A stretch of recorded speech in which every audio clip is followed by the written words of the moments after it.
What's up? What's up?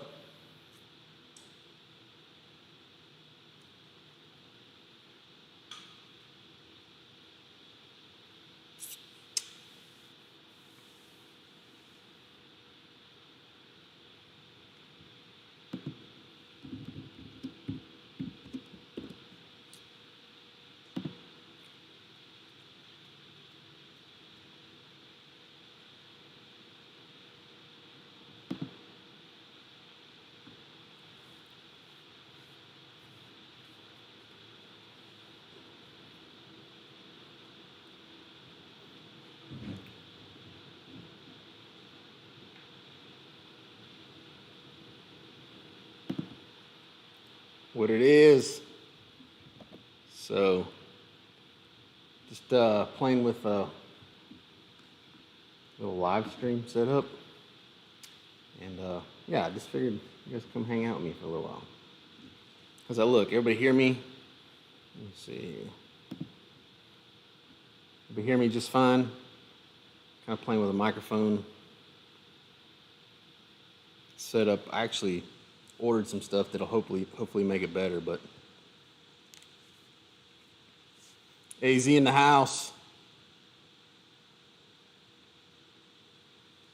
Kind of give it a second, let a couple people stroll in. It's been a while since, well, really, it's been a while since I even worked in the shop, to be honest with you.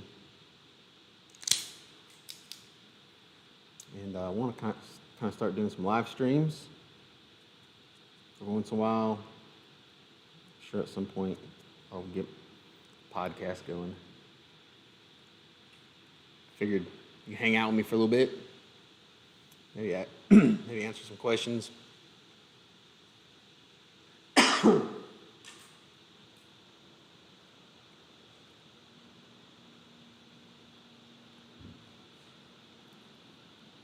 Still the same, hadn't changed. I'm still waiting on parts, man. Everything's been back ordered. Ordered rotating assembly and stuff for the Bibster. Ended up going with a 399 cubic inch stroker setup. Nothing crazy fancy. So yeah, as soon as that gets in, then I'll take it and the block to machine shop and get all that stuff done and hopefully get it assembled and we can start putting this thing back together. I did work on the brakes a little bit, been working on brake lines, making those things. The thing that sucks is I'm just making them from scratch basically, so been kind of fighting that a little bit. Let me get some of these comments. Everybody hear me okay?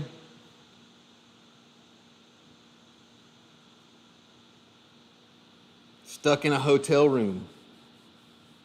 When are you gonna get some merch? What kind of merch you want? The KillFab site has some stuff. I don't have like these hats though. Been so busy.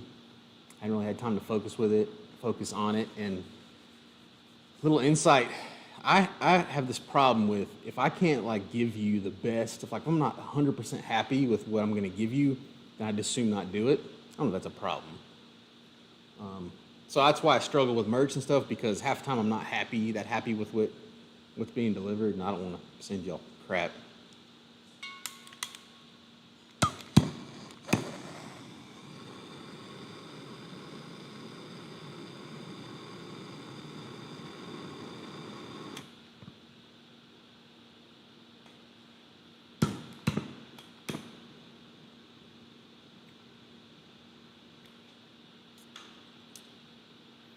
Hats, yeah. I'm gonna restock everything. So like I said, I'm gonna do a bunch of these, do them in gray, black, Mr. D's, all the flex fit hats, and then a bunch of the Richardson stuff. I think everybody likes the flex fit hats like this the most, or pretty well it seems like.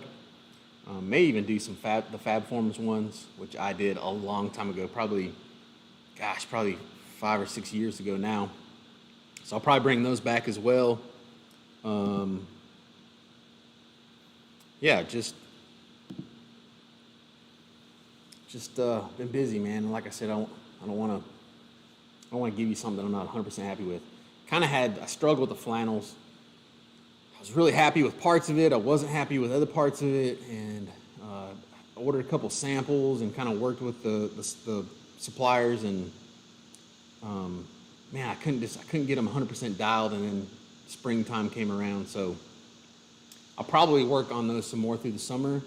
And the other thing I didn't like either was that I did a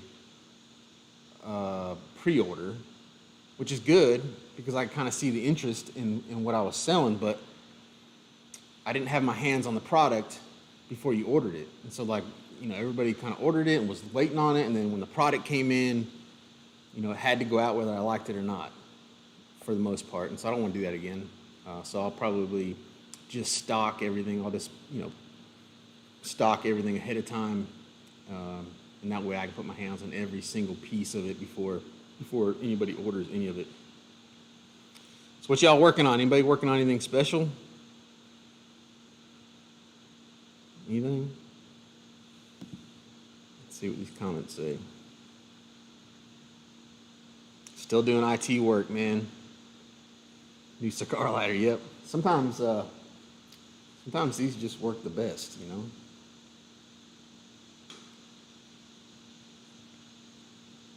Brazil in the house.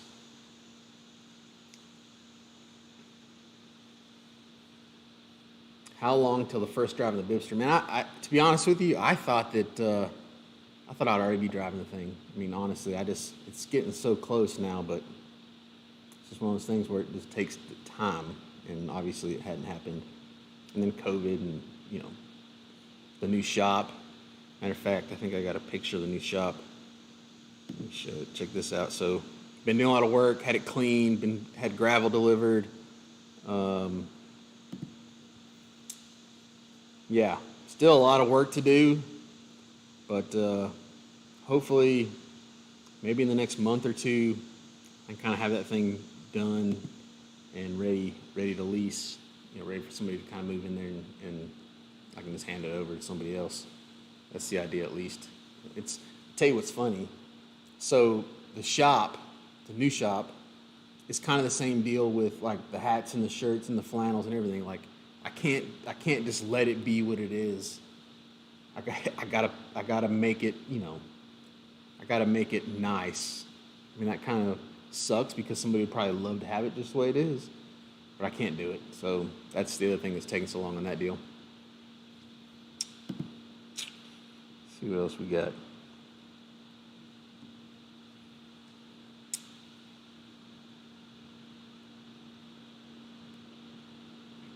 More Bibster content is coming soon. I've been super slack. I've done a couple Friday videos for you guys. I'll probably record one tonight after I get off this little live stream with you guys. I've got a bunch of tools that I want to show you that I think are rad. So I'll probably do another one of those tonight. It'll post tomorrow. But I'm going to start mixing it like I used to back in the day, where it'd be, you know, like a Bibster fabrication video and a Friday full video in the same week. At least that's the plans. That's what I want to get back to.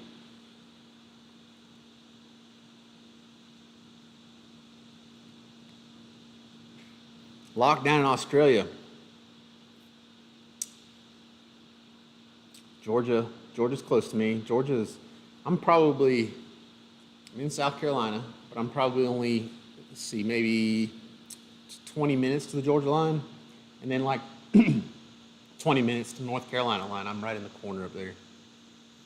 Liberty, you're real close in Liberty. Have I moved forward with the EFI swap on the truck? No. So I changed my mind. The truck is done, completely done, and I kind of struggled. There's a couple of things I struggled with on the truck, one of which was the truck is so original that I didn't want to change anything. Or in the end, that was what it was. It's so original, I was like, man, you know what? You never seen like this. I mean, this thing has like California smog on it, and cruise control, and all the stuff that, you know, truck has from the factory. I was like, I just want to kind of keep it like that. I don't want to change anything that I don't have to. The other thing was it's got dual tanks on it, and so the EFI setup, I'd have had to kind of figure out how to pulling from dual tanks is easy because it's got a valve. So you can flip the valve as long as the pump's after the valve, you're fine. You can flip tank to tank. The problem is the return. On an EFI setup, you got to have a return line that goes back to the tank. What you don't want is you don't want to be pulling out of one tank and return into the other because you're going to overflow that tank. So I could have done it. It wouldn't have been terribly difficult, but then it's just that much more, changing that truck. And it's such a, it's such a rare piece, in my opinion. I mean, I know there's a bunch of them out there, but this thing's so original that I just wanted to leave it exactly like it's supposed to be. Turned out really, really well. I'm very, very happy with it. I kind of touched on it a little bit in the shop video I did, I don't know, a week ago. But I'll probably make like a full video on that thing. Just kind of a recap. There was a couple little things that I was tidying up, but once those are get it cleaned and stuff like that. Once all that's done, I'm gonna paint the wheels as well. So once that's done, I'll probably do a full video recap on that truck. Really, really happy with it. Let's see.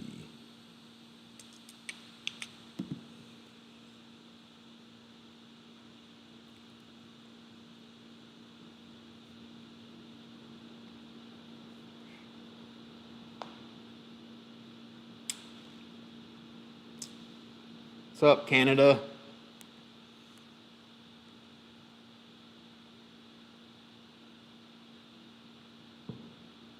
Montana in the house.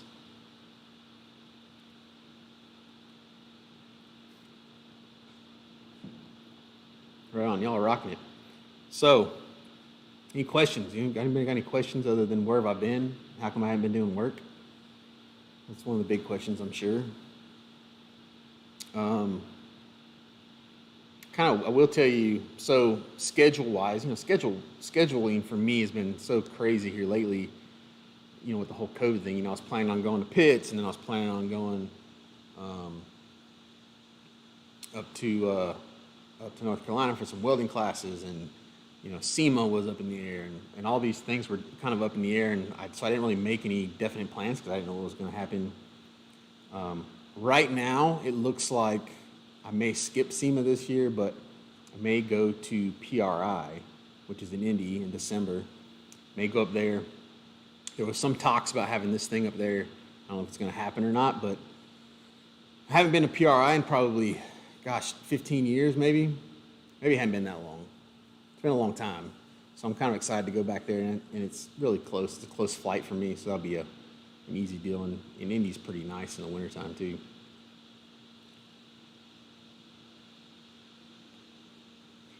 Kevin checking in from Mooresville. So that's I'm actually up in Mooresville a good bit. Man, I think we have something planned in Mooresville at PIT, P-I-T, which is the NASCAR pit training facility. They actually have a welding class that they're doing now, and I'll probably be back up there. I think it's September maybe, and almost 100% I'm gonna bring this no matter what condition it's in, done or not done. I'm just gonna throw it in the trailer. We're gonna take it up there. I think they're gonna do like a little car show and probably step in on a welding class. I know Furyk's right there as well, so if you're anywhere near there, kind of keep an eye on what Pitt's doing, or just make sure I'll be sure to post it so you'll see it. Cigar. This is a Maduro undercrown from Drew Estates, and they're really good. I'm pretty happy with it.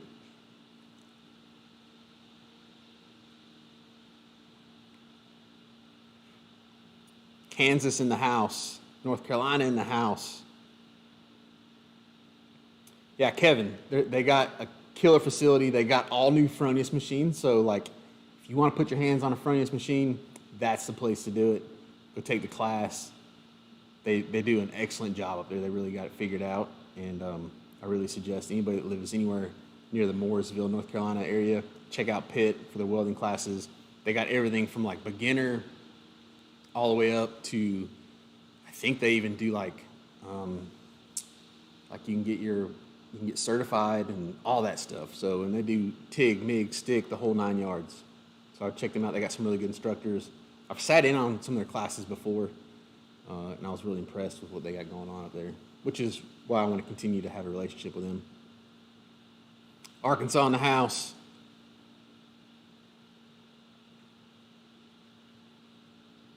The red beast runs great, man. It's just like an old truck, you know, the big steering wheel, the kind of wonky suspension. You know, it's just I love it. It's such a good driving experience. I just like stuff like that. I like the character in old vehicles, you know, where you can kind of feel everything and you got to kind of muscle around. I mean, I don't know. I like to ride in something that's cush too.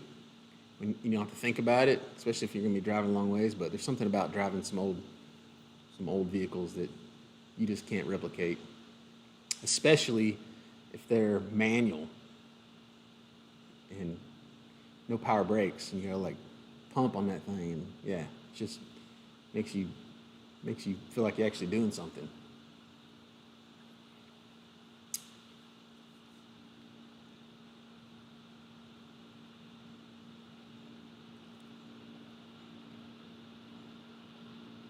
Alabama in the house.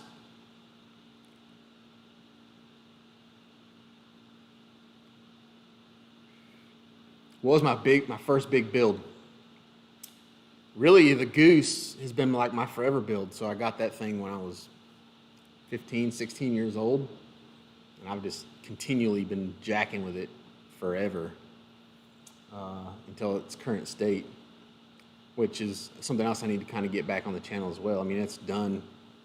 Boost controller's all fixed. All that stuff's fixed. I've been turning it up a little bit on the street. I'm gonna change the lower control arms on it. There's having some issues with the lower control arms. They're non-adjustable. Yeah, and I don't think the rear end's perfectly square in that thing. So I'm gonna switch them out. Put some UPR stuff in there, adjustable UPR lower control arms, and then I want to like sound dead in the back of it, and there's some stuff like that I want to do just for noise, but it's ready to go. It's ready to get back on the dyno, turn it up a little bit, and been talking about taking it to the track. For you guys that are local around here, Atlanta Dragway has been sold, and they're going to tear it down. So I was kind of hoping to maybe get it back there before that happens, you know, just because that's where I used to take it all the time, like one last hurrah, but not exactly sure that I'm going to make it.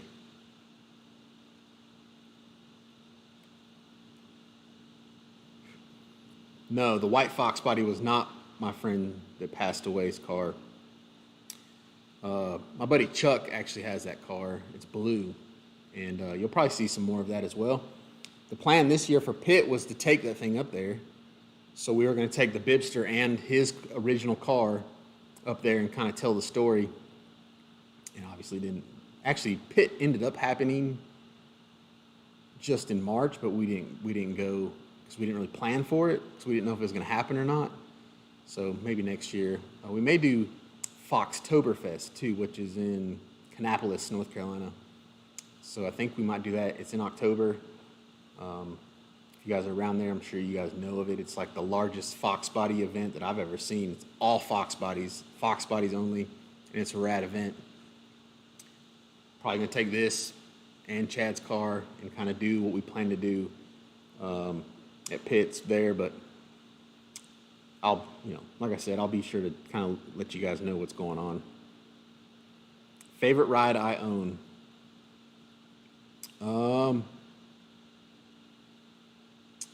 I really like the Fab Cab. I really enjoyed kicking around that thing. It was just, it's a big old Cadillac.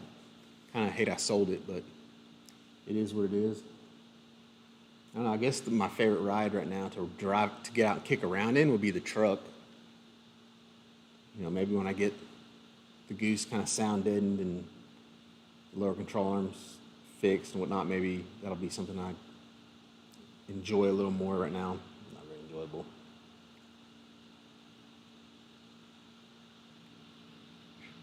Dream car.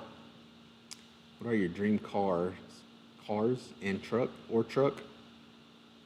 Man, got a big list. I'd love to have a Ford GT, the newer one, or I'd really take any of them, to be honest with you. That's like my bucket list. I kind of like the GTRs. I think it'd be more in the supercar world, my dream setup. A really nice C10, like a dropped C10 I would like to have. And I think I'll end up building one day. I'll probably do like a full custom chassis and everything on it.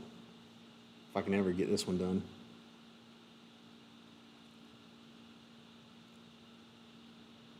Nova Scotia in the house. Some more from Australia.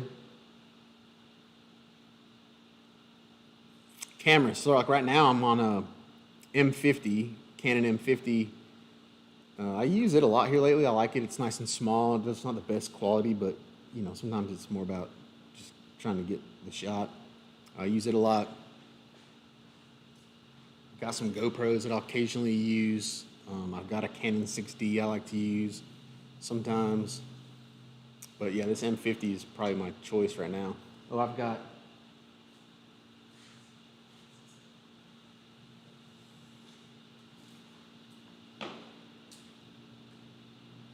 this G7X is a pretty good little camera I like to use.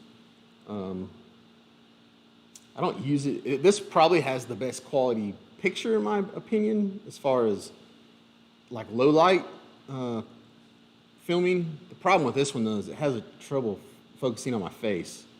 And I could probably get, I think they make like a newer version of this. I could probably get that. They probably fix some of that, but that's the only reason I probably don't use it that much anymore. It's got a flip up screen and stuff, so it works really well. You kind of throw it in your pocket and go. Sounds pretty good. So I use that a good bit too. And anyway, back to what I was saying. So I think the last live stream I did was with Heather. We'd answered a bunch of questions, and I used the webcam, and it was awful. I actually watched it again today. It was horrible. Couldn't hardly see, you know, you couldn't even see us really. It looked like he was filming it with a potato. So kind of did a little research on how to live stream with like a regular camera, and that's what we're testing out today. I'd like to actually have multiple camera angles and do it that way. What would be rad is to have like some cameras in the shop, and then like nights where I just need to work and not film, just flip that thing on and you guys can tune in as you want to and just kind of see what's going on or not. Or I'm just sitting down welding some stuff at the table, you know, just kind of put a couple cameras on there and kind of flip through the different camera angles and just let it, you know, just watch it raw.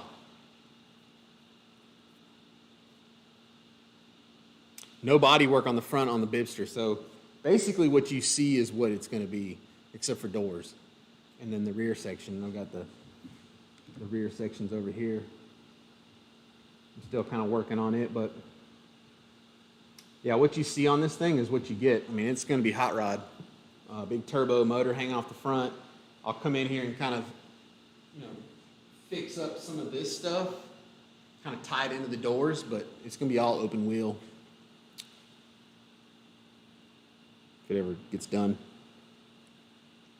Brazil in the house.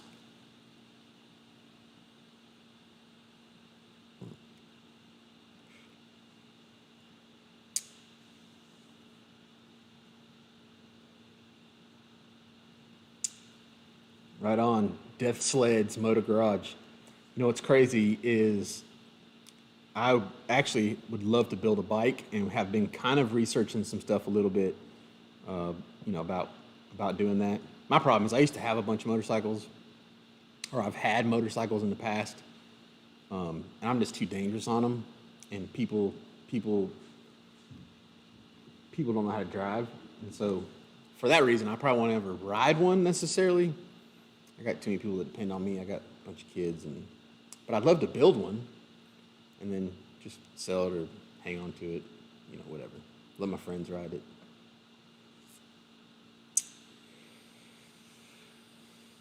Feed looks good. Well, that's good. The sound is the only thing I was kind of worried about. I mean, I didn't know if it matched, because I know that's sometimes an issue. You know, if the sound matched, and I didn't know if I'd be like dropping out either, because I don't know how good my Wi-Fi is down here. But I mean, if you guys say it's good, then I'll roll with that. No, not homegrown. This is I don't know. It's not from around here. I really I've got into like high-end cigars. I say high-end cigars because this one's not like a super high-end cigar, but you know, it's like, to me, cigars are like whiskey or craft beer, where the part I enjoy the most about it is that somebody took a lot of time to make whatever it is, and then just because you made it doesn't mean that somebody can consume it. You know, like a cigar, you know, they have to grow special blends to make a good cigar, and then those tobacco leaves have to sit for a year after they pick it. And then they roll the cigar, and then they usually age them for like another year or two. Or if it's a really good cigar, they'll age it for like 6 years. And so one cigar could have took 6, 7, 8 years before somebody could enjoy it. Same reason I like bourbons and whiskeys and craft beers. Craft beers aren't necessarily aged, but yeah, it's just like, you know, it's kind of like the artwork behind this, but it's, you know, kind of the same thing, but in something else that you consume, you enjoy it. So yeah, not homegrown. It would be cool if I could make my own cigars, but too big of a learning curve. I'll just buy them.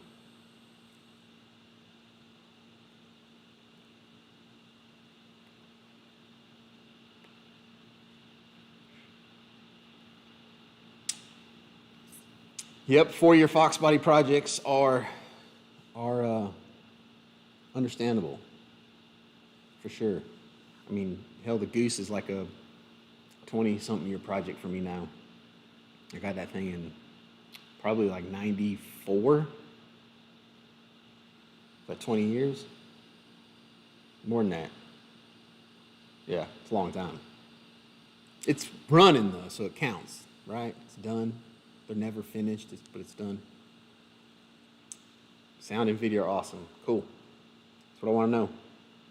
So I guess the other question is this, like, if I picked, like, these are actually pretty easy to do because I don't have to do a bunch of editing and stuff. If I picked one day to do this, what day is like the most feasible for people to like sit in and watch? And I guess time too, like evenings, I would think, when everybody's kind of chilling at the house.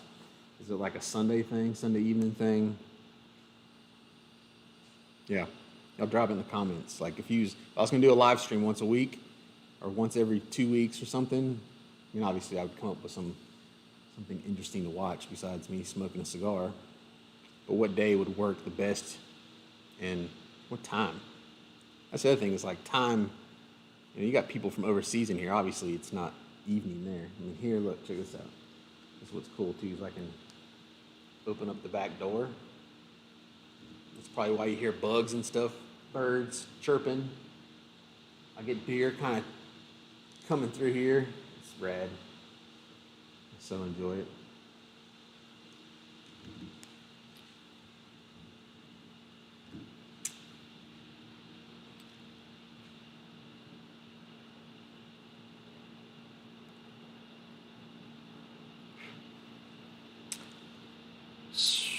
Real time, no delay. I think there's actually a little bit of a delay, maybe not with the sound, but like I can watch the screen here and yeah, it's a little bit delayed. So that's probably why comments are probably taking me a little bit to see or to answer. But 10 p.m. Yeah, I think it's 9 here. So where are you at? Sunday.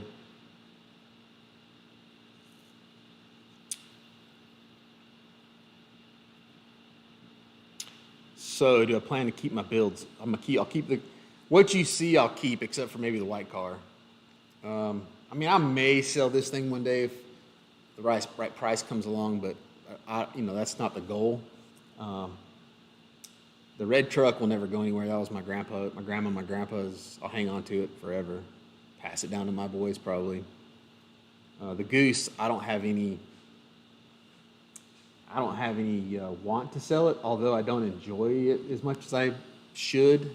You know, I pay insurance on that thing, and it's stated value insurance, so it's not that cheap, and I might drive the thing 2 or 3 times a year. What I need to do is change that, though. I need to drive it more and then not try to justify selling it. But I don't have any plans of selling that thing. I'll probably just keep refining it, and yeah. New York in the house.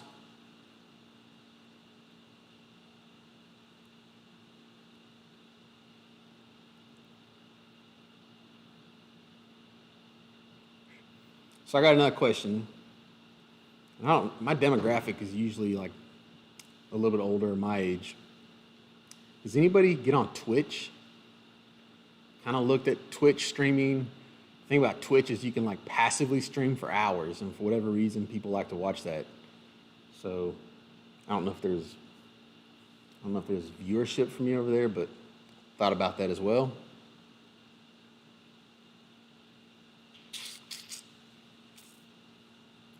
What's your price? For what? What's my price for what?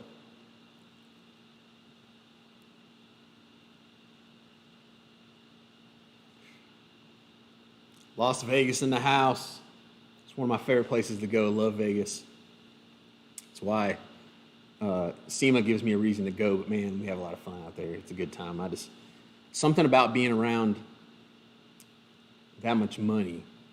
You know, everything there cost a shit ton to make, to build, you know, and everything's super fancy and nice. It's just like something about being around, you know, that much money is cool to me. Got the old flag, yep. Probably need to rehang it. It's old tried and true. That was like one of the first things I put up in this shop when I built it. I was gonna say finished it, but it's still not finished. It's a disaster right now. I need to have like a really good cleaning, but I want to cover the wall still. I hate that yellow foam. Just haven't got around to it. And like a dummy, I bought another building that needs work.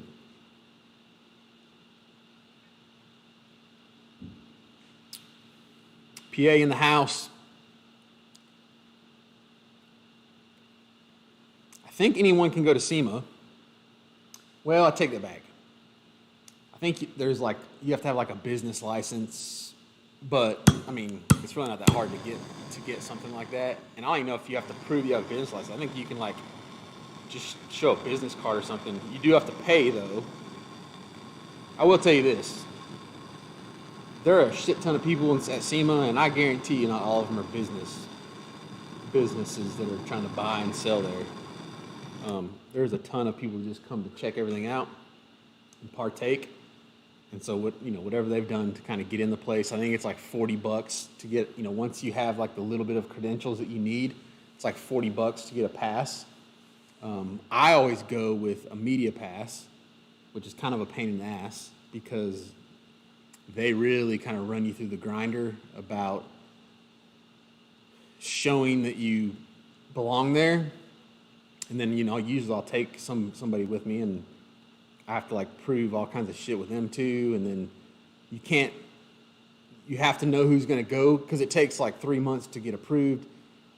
You got to know who's going to go with you because when you get there, they like ID whoever you bring. So it's not like I can just get like 4 passes under generic names and then whoever shows up I can give them to. They want to know that the person you signed up to go is the person that's there. So there's many times where I've thought about, man, just pay the $40 and then, but the one good thing about SEMA with a media pass though is I can get in to the show an hour before everybody else does, which is key because you can't. If you've ever been to SEMA or seen pictures, there's like 5 trillion people there, and so if you want to get like pictures or a video of a build. You know, if you want to film some kind of commentary, it is so hard to do it while people are in there because they'll just walk right in front of your camera. They don't care. And so that is nice if you can get in there an hour early. You can kind of knock that stuff out. The only problem is that it's so big that you try to do multiples in the morning, but they're usually so spread out, you got to kind of like run from one to the other. I mean, you got 3-4 days to do it, but so that is the one good thing about Media Pass. You kind of get in early. You can kind of get around for the first hour, see a bunch of stuff, and then usually I'm gone by lunchtime. I get the hell out of that place, back to the hotel, and then we kick around Vegas the rest of the day and evening.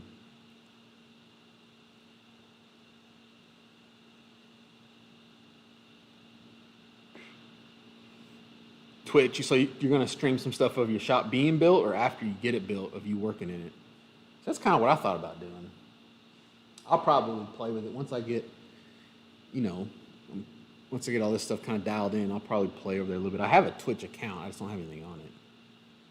Charleston in the house. Another favorite place of mine to go. Love Charleston. It's like Vegas. Charleston. I like to go to Asheville too. Sometimes it's pretty close to me. Charleston's like the opposite of Vegas, where there's a lot of money there, but it's like you feel the oldness of Charleston. How's the phone doing? Awesome. I have zero complaints. Matter of fact, I filmed a video of the temperature difference outside and in here, and it didn't quite turn out exactly like I wanted it, and so I'm probably going to refilm it, but I don't have AC in this place yet, and it'll be like 90 degrees outside, squelching hot, and I can open the door up and come in here, and it feels like it's air conditioned. The concrete just keeps it so cool. It keeps it like 20 degrees cooler in here. I would say probably like 75 degrees all the time. You know, if I open one of these doors up, it'll warm up a little bit, but it works really, really well. And once I get AC in here, man, it's going to be so dialed.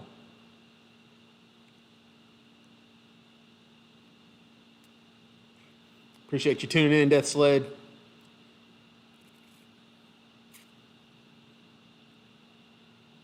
SHOT Show. I've been wanting to go to SHOT Show. Problem with me is I don't have enough time to go to all these shows. Like, I'd love to go to SHOT Show. I'd love to go to SEMA. Then you got PRI, and then you got FabTech, and then like I think they just had like a cigar conference in Vegas, and I was like, man, that'd be rad too. You go out there, but it's tough with my day job. It's tough to get a bunch of vacation time. And then my wife, she likes to take a bunch of vacations too. Like we go to the beach like twice a year, and so it's tough. I have to kind of pick and choose.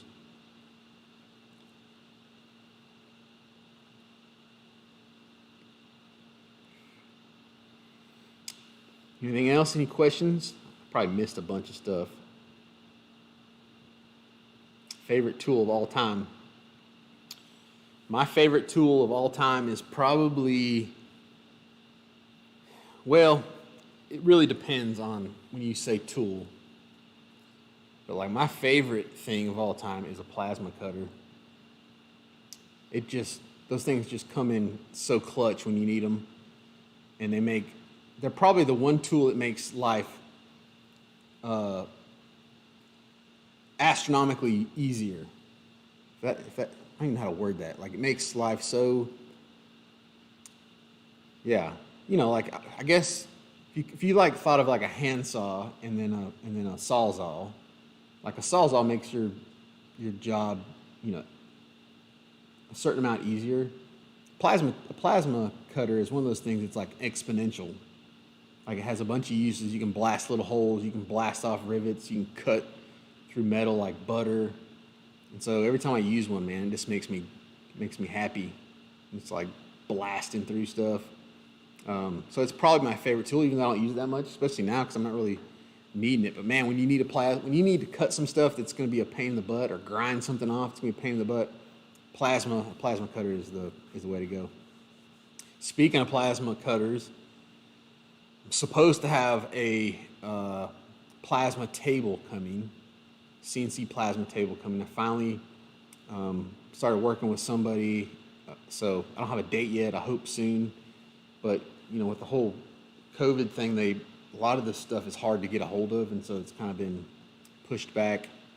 But yeah, I got some stuff in the works. Been working with Northern Tool and Equipment as well, so I got some stuff from them coming. It's gonna be awesome. I don't know if you guys have ever seen like the Max Line airlines that you can run in your shop. It's all kind of like snapped together. It's awesome stuff. I got some of that, so we're gonna make some videos kind of installing that, showing how it works. And yeah, so stay tuned. More stuff coming from Northern Tool for sure.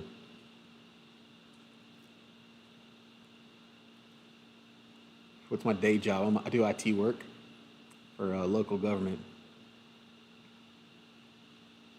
Let's see what else we got in here. What book would I recommend for chassis design?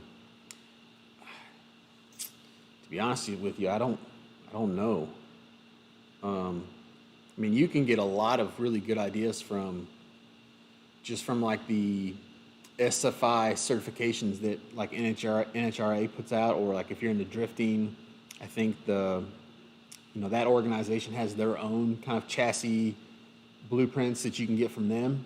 and it'll tell you like where gussets need to go and where certain things need to go and what the tubing size needs to be and the wall thickness and all the stuff that you need, material type. And so you can learn a lot just from those if you're going to build a chassis. I guess it really depends on what you're going to do. You know, if you're doing off-road, it's going to be one thing. But even then, like if you're going to do off-road, I'm sure that you could go to those organizations and they probably have guidelines on what they expect you to build.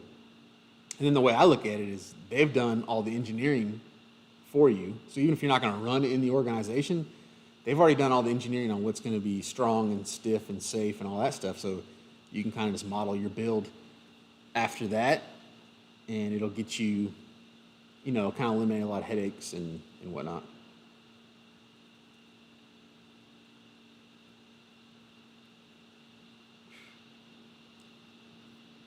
How has 3D printing made its way into my projects? It hasn't. The only thing I got that's technically 3D printed would be the billet lower for the carbon fiber upper intake.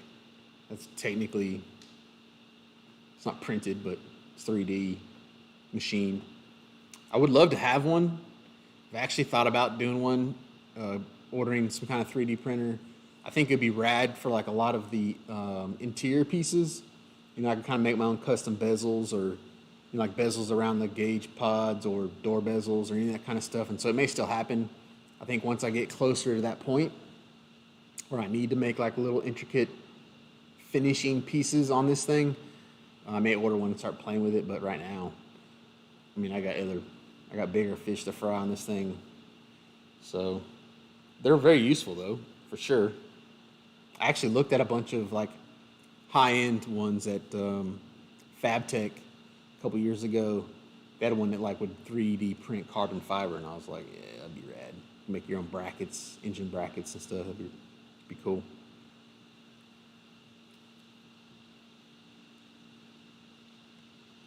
Yeah, I'm sure there's a lot of chassis books you can get. I've never read any, and I've kind of looked through some, but I couldn't remember what they were called to tell you what what you'd want to get. Yeah, I mean, as far as chassis go too, if you didn't want to bend it all and stuff yourself, everybody makes their own kits now. A lot of them are like laser notched and stuff too, so that makes your job really, really easy. If you're gonna do a drag car, you just hit up Tim McCanus or you know, any of those guys really, and you can buy like whole kits that are pre-notched, and man, it just makes your life so much easier. And they make them specific to certain cars as well.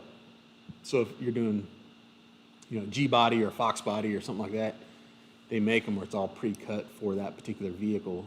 You know, you just kind of massage some of the lengths a little bit and it's ready to roll.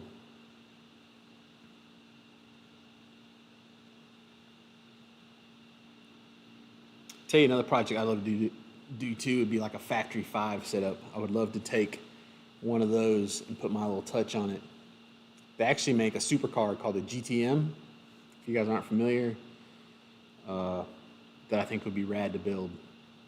You know, do like a twin turbo setup on it or something. Roadster Shop does really, really good stuff, and they make it for just about any vehicle you want that has frame rails. That's the key, is that they don't really do anything for unibody cars, but like if you had like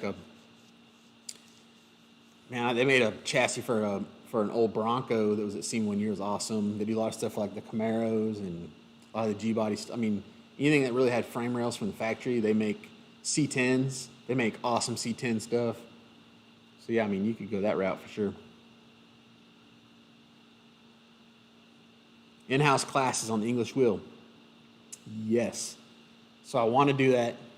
Just been kind of waiting for things to settle down a little bit. Not exactly sure how I'm going to do it. I think it's going to be like ultra private though. Maybe like 2 students at a time. It'll be one of those deals where it'll be expensive, but I'll like put you up, you know, somewhere to stay right here in town. You know, I'll come get you. We'll work during the day and then we'll kick it at night. So I really want to do that.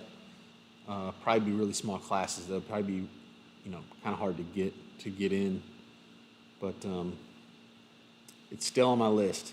What I think I might do too is if I can just live stream it I may just do live stream classes for free. You know, we'll just sit down and I'll come up with a little project I'll do and I'll live stream it, and we'll just, you know, work through like making a piece on the English wheel from start to finish. You guys can ask questions as I go, which will be awesome because it'll be kind of interactive versus me just trying to guess what everybody wants to know. You guys can ask me, you know, how I did something or what it, you know, what a certain thing does. I'd love to do that. Maybe some just basic sheet metal bending, riveting type of stuff. I mean, that stuff's not that complicated, and it's not something that you can't figure out on your own, but the good thing is I can kind of show you my little tricks that I use to make things easier that I've kind of figured out over time. So I'd like to do that.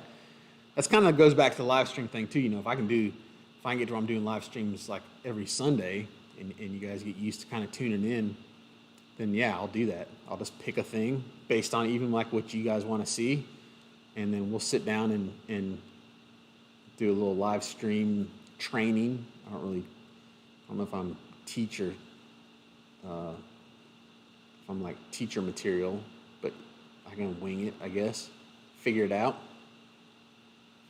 So, but listen, that's the thing though. It's one thing to watch it.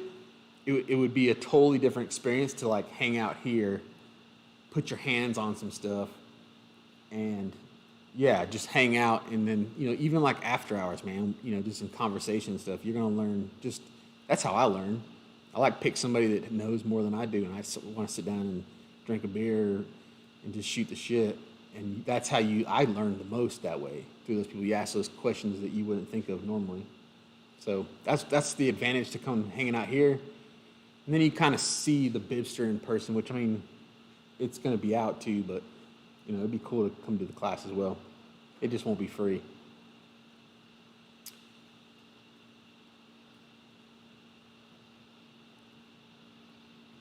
The in-house classes too, I think I may be up for like bringing people in.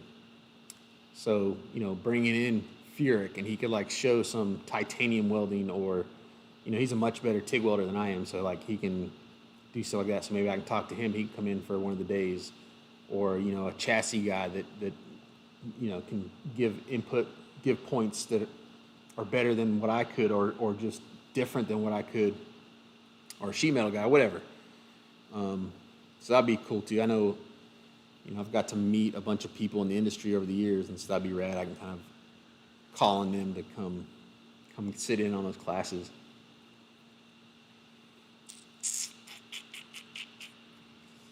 Any other questions? I was thinking if I could show you something. Thinking about getting rid of the white car. You know, it was going to be a shop beater, but it doesn't really make any sense for me to do anything with that thing unless I've got some of my other projects finished, and I think that's where I'm going to put that plasma table if it ever gets here.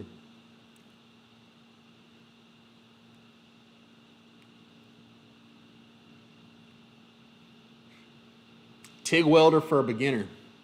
I get this question a lot. A lot. And the advantage nowadays, in my opinion, is that technology has come so far, and a lot of that technology has been trickled down to like the cheaper units. You know, used to, I mean, years ago when I first started TIG welding, if you bought a budget TIG welder, it sucked. It was awful. It didn't have high frequency start. You had to scratch start it. Most of them were just DC, so you couldn't get AC unless you spent a lot more money. And nowadays, man, you can go. Used to, you could get the Harbor Freight one, which I think Lincoln sued them, so it's not even available anymore. But like, if you ever got one of those, I don't even know what it was called. But I got buddies of mine that have those things, and they say they work awesome. So I mean, a lot of the technology's trickled down, and then, you know, the big companies have made lower end units that are really good for on budget too now. You know, you got your Everlast, you got your, I mean, hell, damn, Eastwood, that TIG 200, TIG 200, they had, that thing was rad. So, you know, for what it was. So, I mean, yeah, there's just so much stuff out there. I mean, this is my advice, because I get that question a lot, and I never answer it that well.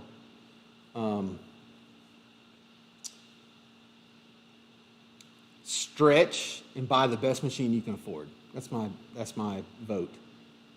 When I was kind of coming up, my idea was to get a budget machine, kind of learn it, and then kind of step up to a new machine, whatever. But I think over the process of that, I ended up spending a lot more money. Whereas if I would have just saved a little extra money and bought the machine I wanted, and then you grow into it, that's really the way to go. So obviously, I'm gonna tell you, go get you a Fronius if you can, if it fits your budget. The thing about the Fronius is awesome is that you'll never have to worry about. The machines are phenomenal, but the company's also phenomenal, and they're going to take care of you if you ever have any issues, questions, updates. I just updated mine, and this thing you can connect to the internet and you just run updates on it, and I just updated mine.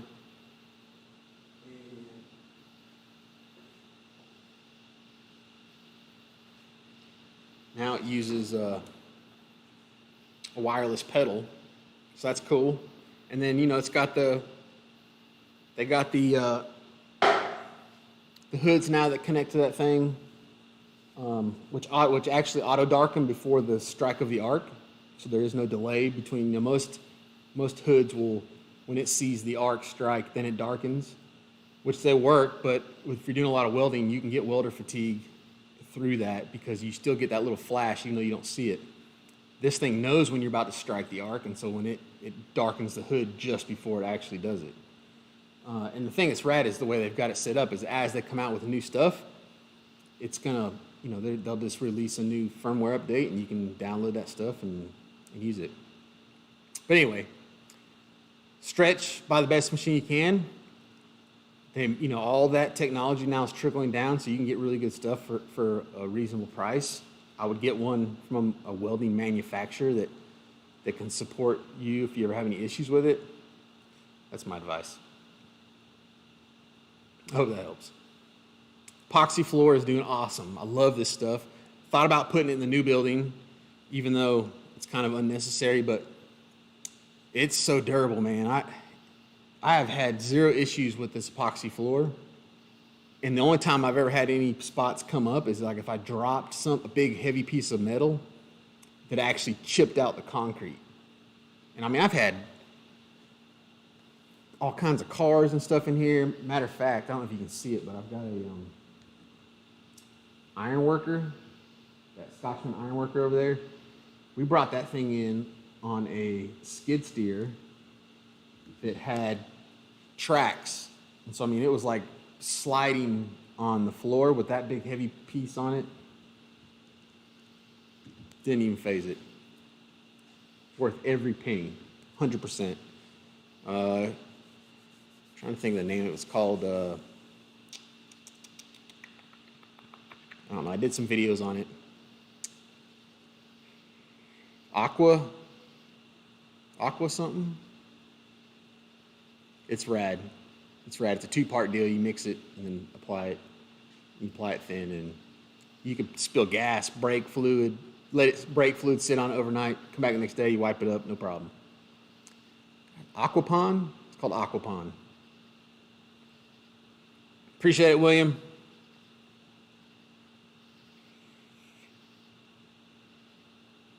Buy quality once or cheap twice.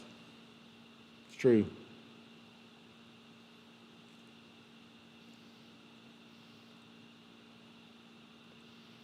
You're going out on me.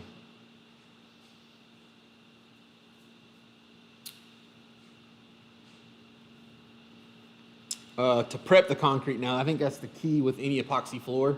I haven't used any other brands, so I can't really speak to anything else, but I know that in the past, I've talked to people that have had trouble with it and whatnot, and I think it's all in the prep. So the prep for this floor, I went extra because I didn't want to have to move all my stuff out to fix any kind of floor issues.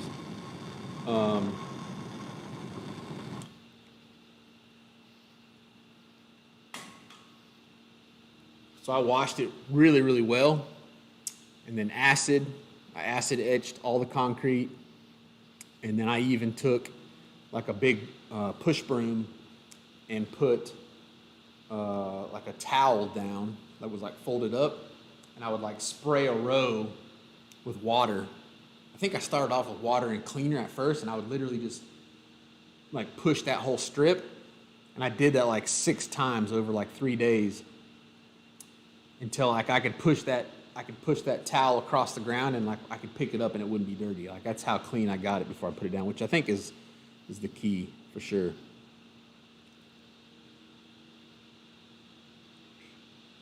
Thoughts on a planation hammer? Very useful. They're very useful if you're doing a lot of sheet metal work. It kind of takes a little bit to figure out. I'm still, learning them myself, but they're great. They can stretch metal just like an English wheel can. I mean, really, you wouldn't have to have both. They kind of do the same thing.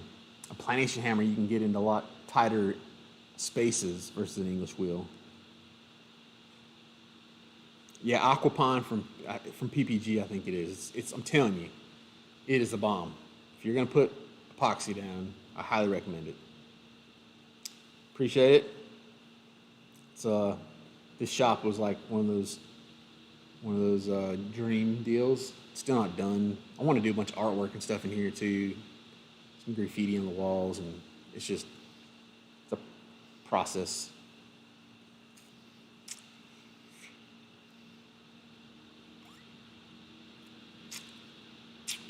Where are we at? How long have we been on this?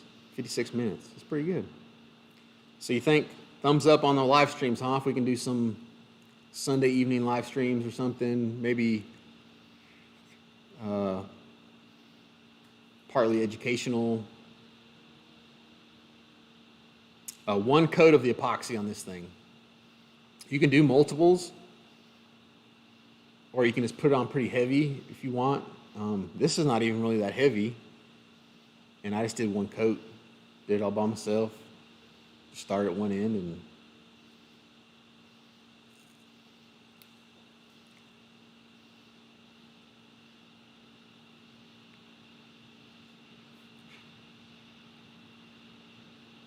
never done. They're never done. I don't want it to be done. I just want it to look like it's done. I guess my problem is that I want like some cool factor in here and not just a workshop.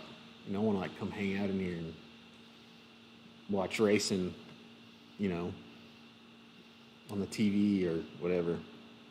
I want like cool artwork on the walls, and yeah.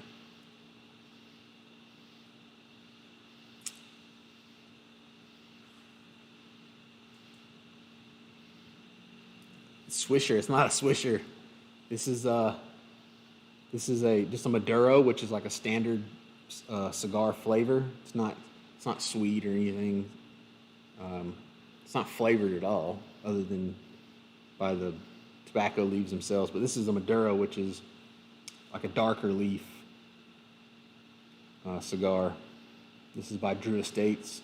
So, for you guys that aren't familiar with cigars, a high quality cigar is made of like one continuous leaf. It's not like shredded up tobacco like you'd find like in a cigarette. It's like one continuous leaf that they roll. Actually, it's multiple leaves, but they're all continuous leaves. And they roll them up, and then they put a binder on it with a wrapper. And a good cigar shouldn't burn by itself like a cigarette would. If you don't puff on it, it'll go out, as you guys have probably seen.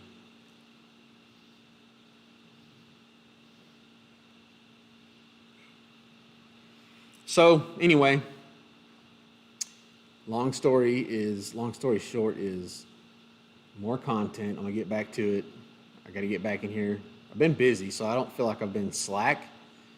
I've just been slack in the YouTube arena. I have been putting out content for you guys. Yeah, and obviously I appreciate everybody watching like you guys do. If it wasn't for you guys, I'd just be some weird dude filming myself in the garage. Some more content coming soon. Try to get back to 2 videos a week. 1 fabrication video, 1 Friday video. And then hell, if I can do live streams on Sunday, that'd be 3 a week. That'd be awesome. I don't think I've done that in a long time. So maybe that'll make it work. Fat blunt. No, it's not a blunt. Although you could make a blunt, I guess, if you wanted to.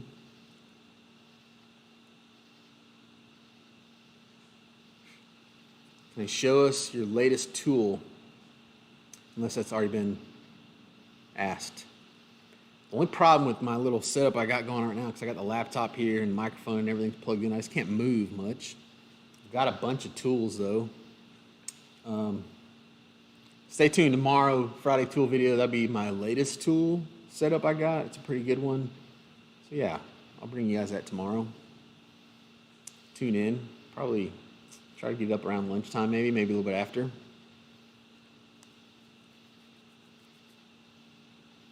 We added the Amazon videos. No, so Amazon screwed me. So history on Amazon is I was like posting Amazon videos, and then they started like denying my videos for some reason. Like I had a really good seat video when I made it that was like separate, and they like told me that I couldn't. It was like it aired and was on Amazon for a while, and then they like decided that it wasn't okay to have it on there anymore. I think partly because they want to get away from the YouTube style content, and they want to have like full form content on there, which I understand. I may at some point do, like a full feature film if I can ever find the time. I've got some documentary style ideas in my head that I want to do that aren't even about me. They'll be, just about fabrication and the car enthusiast in general. So maybe one day I can get around to doing that. Maybe get some help, somebody that knows more than I do about filming and editing and that sort of stuff. And then, like make an hour-long documentary style feature. Problem with that though is, you spend a lot of time and then you try to upload it and they tell you it's not cool, and yeah, they've kind of scared me away a little bit. I didn't install the Holley Sniper on Caliente. I kind of went over that a little bit ago, but what I decided was to keep that thing as original as I possibly can. I ended up selling the Sniper to a buddy of mine who's building a F100. So, yeah. What's the scoop on the Goose? Goose will be around soon. Gonna change lower control arms and do some sound deadening in it, but it's making more boost, so it needs to go back to the dyno, and gonna hopefully get it the track. I probably need to get another set of tires for it.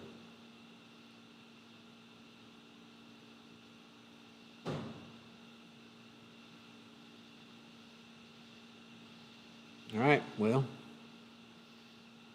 any more questions? It's been over an hour. You guys are rad. It's rad that you guys hang around for an hour. It's kind of crazy if you think about it. It's crazy. I'm sitting here looking at like a little piece of glass, and it's like doing some shit in the camera, and then that goes out over the world, and you guys hang out and watch. I think it's crazy still to think about that. I'll most likely 100% be at Pitts next year. As long as there's not no funky scheduling stuff. Like I said, this year I didn't go because I didn't really know if it was going to happen for sure in time to kind of prep for it and get everything ready to go. So as long as I've got some lead up time and everything goes through like it should, I should be at Pitts next year. And like I said earlier in this live stream too, Foxtoberfest, if you know about Pitts, you're probably in this area. Foxtoberfest in Kannapolis, North Carolina. It's a rad show, and we'll probably be there. Frank, been following since the beginning. Thanks, man. If you've been following since the beginning, you have seen some junky videos. Not that the ones I make now are any good, but like you've seen some super junk. But I was trying. Hey, man, I had to get, everybody's got to start somewhere, right? What's up with the White Fox? Probably going to get rid of it. I'd mentioned earlier that I was maybe thinking about making a beater out of it, but man, I got so much going on. I need to kind of focus on my primary projects, and I need space. So I'll probably just get rid of it. Thought about just having it squashed. Have somebody come get it and scrap it.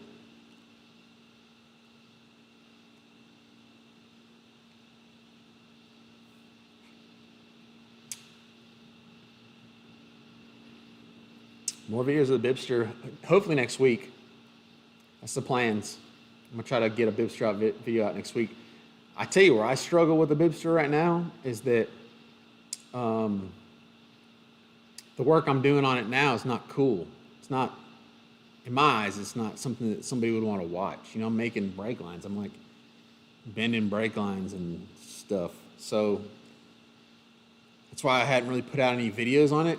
You know, I want to make videos that are going to be cool. I mean, I don't know. I guess I don't need to think like that. I just need to put out everything and let you guys decide. But that's kind of why I mentioned at the very beginning of this too. I'm still waiting on the rotating assembly stuff for the motor. So once that gets here, you know, I'll get that off the machine shop, get that thing put back together, and get it slid in there. And we'll be doing final assembly. So I'll probably make a video on the back purge and TIG welding of all the stainless piping, and then also coating it with that Cerakote. So we'll get it all coated, coat the turbo housing. So I'll probably make some videos on that. So that'll be soon, hopefully, if I can get my rotating assembly. Everything's just been so back ordered, man. I think I've been waiting on it since May. I ordered it in May. Still no word. How much I want for the Fox body? The white one? You sure you want it? I'm telling you, man, that thing's rough. It doesn't really look like it, but it needs like floor pans. It's pretty rough. The other thing is, I want the rear end out of it, or I was going to keep the rear end out of it, which is probably the most valuable part. I don't know. I'd probably sell the body. I'd probably sell the roller for like, I don't know, like $800. I'd probably sell the body for like $400 or something. I think that's what I could get for it if I scrapped it. What brake flaring tool did I use? Good question, because I actually was thinking about doing a Friday video. Right now, I don't even know where it's at. I just use like the really janky manual style, but I don't really like them. And I thought about buying the hydraulic version. If you haven't seen the hydraulic version, they work really well. I've used a buddy of mine's before. So I thought about buying one of those and then making a Friday video out of it. But for this thing, I just been using this. And it works okay. It's just time consuming and you gotta really pay attention to what you're doing.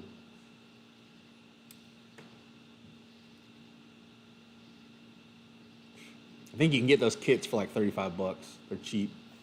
I think I've done a video on it before, a long time ago. Been watching since 2,000 subscribers. That's rad. I'll tell you the other thing too, what's crazy with the channel is that it's slowed down a lot. You know, I feel like the content I'm putting out is better than I used to make. But for whatever reason, man, the channel just has not grown like it used to. You know, I think I used to do, there was a time where I was like gaining, I don't know, like 3,000 new subscribers a month or something. And I think now I'm down to like 1,000. I mean, it's a third of what it used to be. For whatever reason, I don't know if I'm just not putting out enough content or it's not subscriber-worthy content, which I figured, you know, the better the content, the more subscribers. But maybe not. Maybe people used to like it when I was in the 3-bay garage and it was more raw. You know, maybe more, I don't know. It's a conundrum to me.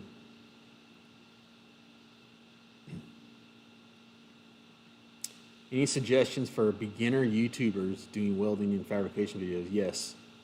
Pump out some content, which is exactly, it's exactly what I should be doing. But the reason I say that is because YouTube's one of those deals where it's editing and stuff like that's kind of hard to figure out what your style is, and you won't figure it out until you've made a bunch of videos, in my opinion.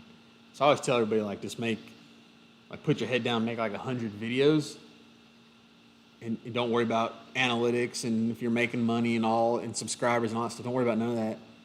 Just make 100 videos and then evaluate whether you want to continue to do it or not, because for one, it's going to take that long for you to kind of get rolling, and it's going to take you that long to kind of figure out your style of content creation, how you like to edit, and you know what kind of videos you want to put out to people.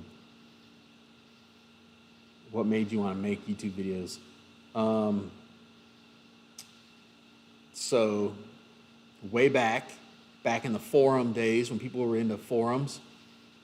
I had the Fab forum. It was a forum that you could basically post your builds on. This is like, may have even been before YouTube was a thing, but if not, it was very early in YouTube.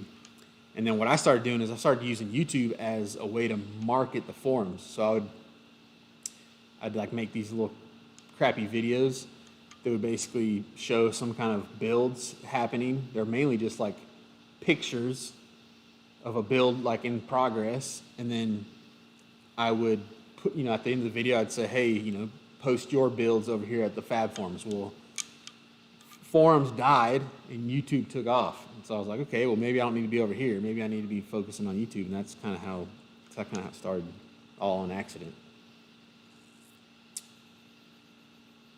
It may be the algorithm, but hell, some people,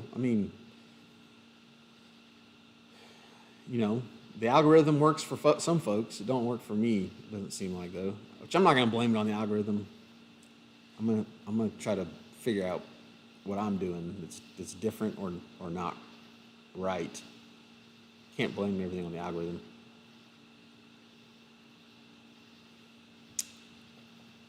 Haven't been getting videos lately. Yeah, I'd definitely go, Robert, I could definitely go look at the channel and see how many I've posted that you haven't got. I haven't been putting out a ton, but maybe it's not delivering them to you either.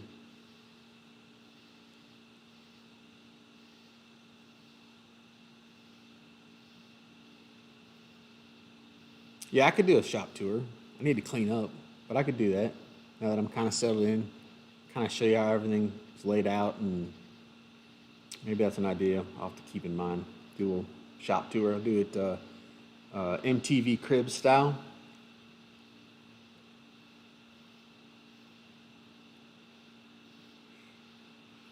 Yeah, I don't. Let's see. Let's show that. Yeah, I don't clickbait stupid stuff, which maybe I should. Maybe that's the problem. Maybe I should do more clickbaity stuff. I don't know. It's a conundrum for me because it's like, man, I don't want to mislead you guys. I want to just make good content without the clickbait and stuff. But if the channel's not growing because I'm not doing it,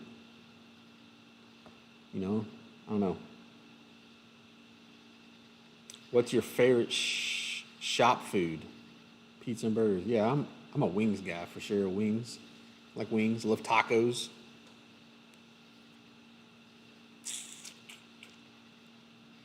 Travis on more algorithm pleasing aspects.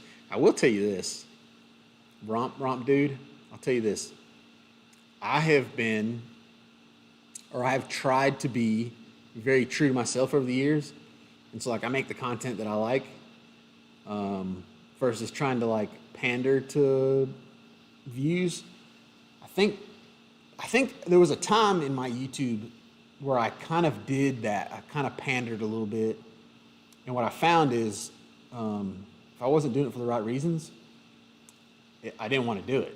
I just get burnt out and I didn't want to do it. And so I've basically kind of been like, if I don't like what I'm making, I'm not going to make it. Which is why you haven't seen videos of me making brake lines. I could make videos on that, make a couple bucks, but it's not, it's not what I want to put out there. One of the things I don't do anymore that I used to do a lot is I used to have family in the videos a lot more versus just me in the shop. And so maybe that's part of it too. Maybe, maybe there's something to showing a little more of my life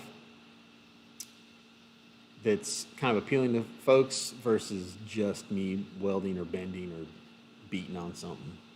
So that's, I guess, food for thought. Cheesesteak and fries. I love some cheesesteak for sure.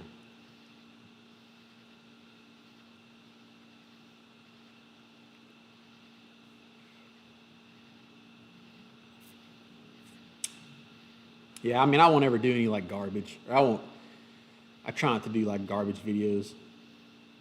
I might do something that's a little bit clickbaity as far as the title or the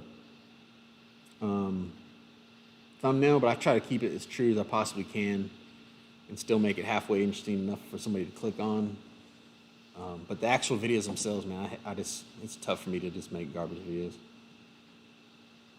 300,000 is good, dude. I'm not, I'm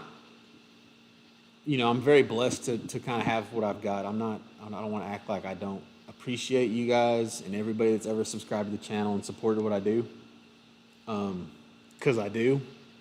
But man, it's tough when you feel like you're working hard, making good content, and then you see other channels, just like rocking and rolling, and you don't, you feel like maybe your content's a little better than theirs, or yeah, whatever. You get what I'm saying. It's tough sometimes.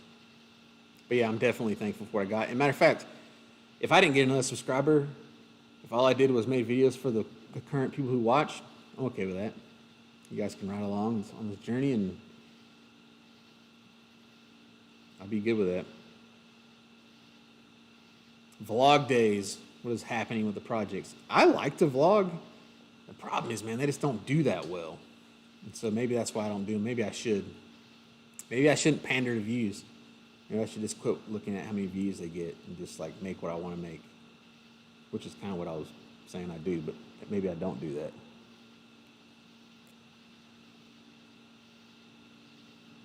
Monster Squash Racing. I'm a YouTuber as well, and I get it. It's tough. It is tough. It's tough, man. I'll tell you a funny thing. It's kind of weird. Is that when I was kind of first coming up on the tubes, all I wanted was to have a following, that could kind of enjoy what I was doing, and you just kind of wished for subscribers, and you kind of hoped it would grow. And man, if I could ever get to that 100,000 mark, if I could ever get to here, if I could ever do that, it'll be awesome. But then what you realize is that you grew this following that you basically promised content to. And so then later on, it's like, oh, I told them if they subscribed, right? I tell them, but basically the thing is if you subscribe, I'll continue to make content, which I really enjoy doing it. But now I got to make sure I feed that beast, right? I got to keep doing it. I feel guilty if I take time off. I feel guilty if I don't make a video. I feel guilty if I don't put something out, because it's all I wished for in the beginning, and now I've got it. It's kind of like you don't want to kind of squander those wishes to put it in an easy way, I guess.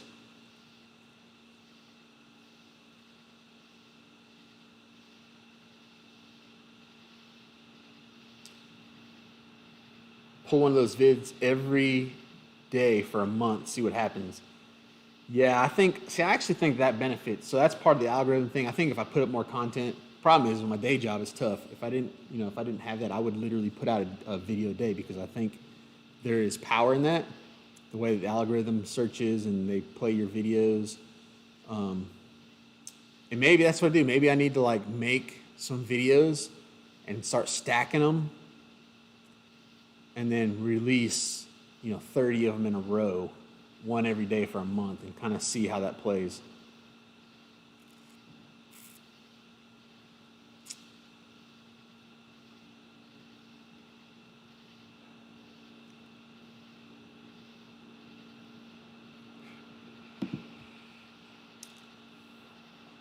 So I get it, man, and I do kind of try to focus on what family and those things too. But I will tell you, YouTube has done a lot for me.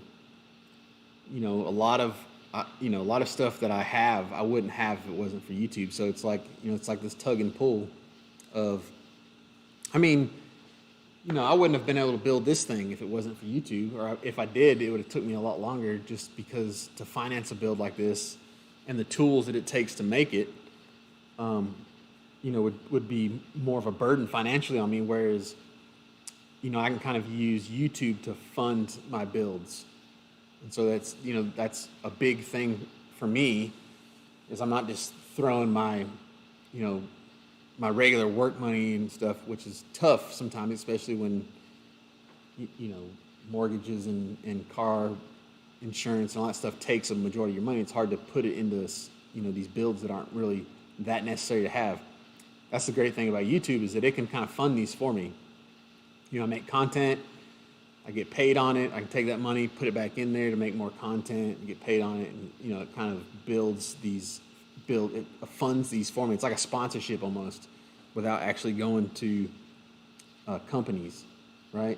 And then I've got tools and stuff from companies, and it's been very good for me. And so there's part of me that's like, screw it, do what I want.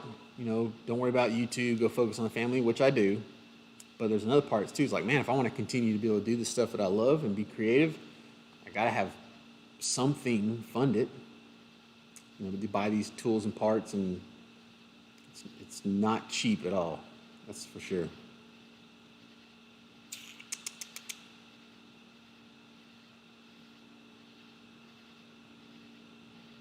In the beginning, man, YouTube's tough. It's tough. It's tough to kind of break through.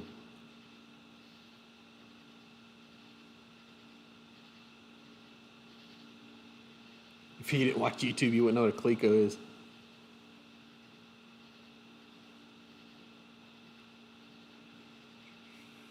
More motivation and projects done. That's the other thing too, is if I didn't feel like I needed to make some content for you guys, I'd probably be even not lazier.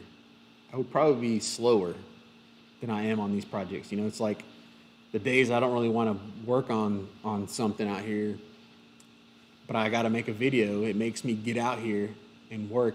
And then once I get out here, then I'm like ready to go. So it's kind of just gets me in the shop, and then once I get in the shop and get rocking and rolling, then so it definitely helps that way too, as far as motivation. It's Friday, fool. You need this tool. We need more of those videos. I posted them. I didn't post one last week, but I put out probably 4 or 5 in a row, and there'll be one tomorrow. I'm gonna film it as soon as I hop off this live stream. I'm gonna go film that one. Don't ever feel guilty. Keep your focus on sharing your knowledge. It's a plan, man.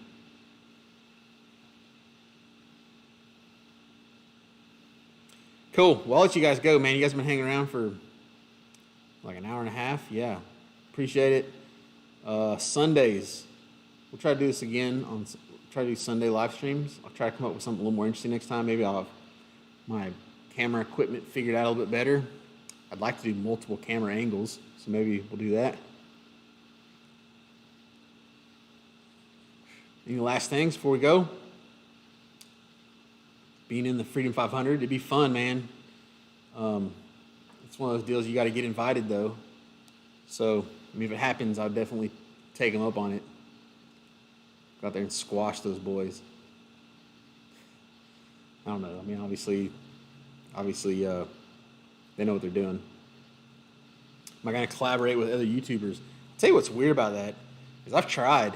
I know a lot of the guys, but for whatever reason, man, it's tough to either get together, or a lot of guys that I kind of know a little bit through YouTube, and I kind of mention it, they don't seem very interested. So, I'm not gonna like beg people. I felt like it'd be a good mix with some of those YouTubers, but yeah. Sean, I appreciate you, man. Watching every video, and you're part of the Fab Lab, which is something I haven't done in a long time. I appreciate you still hanging around. I need to do some Fab Lab videos. If you're not familiar with the Fab Lab, at the bottom you can do like a little paid thing. I think it's like $4.99 a month. And what I do is I actually give you the $4.99 back in credits at KillFab, because it's not about the money for me. But I used to do like private sessions for Fab Lab. Haven't done one in a long time. I need to kind of do those for you guys that are part of that. But there's other perks too. I got there's some stuff. But anyway, appreciate you, Sean. First video was a mini bike build. It's like I think the very first video I did on YouTube was like carbon fiber intake. I think I did 3 of those, and then I went into like that mini bike and got it finished. I'll collab with anybody, man. Steel tree fabrication and customs. Where you at? Let's do it. 10 years. Yeah, man. It's been at least that. It's a long time. OG.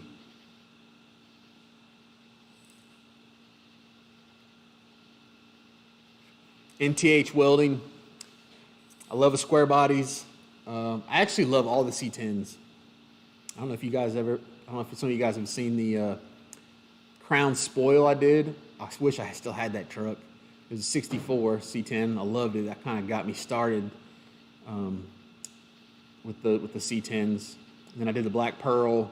Love that one. What's crazy is I got rid of the 64 because the way the hood structure was, I couldn't lower it as much as I wanted to, and I felt like I wanted the body style of Crown Spoil. And then once I got that body style, I was like, man, I think I like the older style better. But I like the square bodies too. I really want to do a dropped one. Obviously, I'm not going to do it on that one, but Louisiana. I think I won't be in Louisiana, but I think I'm going to head down to the coast closer to the end of the summer. I was in Mississippi last year, so that would have been pretty close. So, E. Rogers.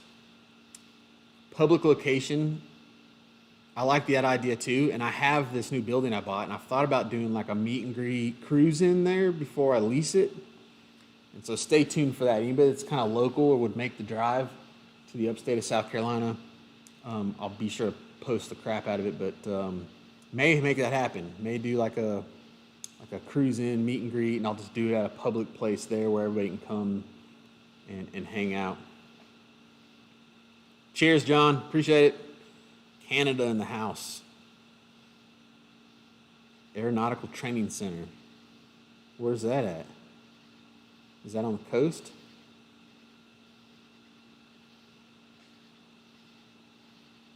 Come help me build some carbon parts for my bump side. Oh, like a step side?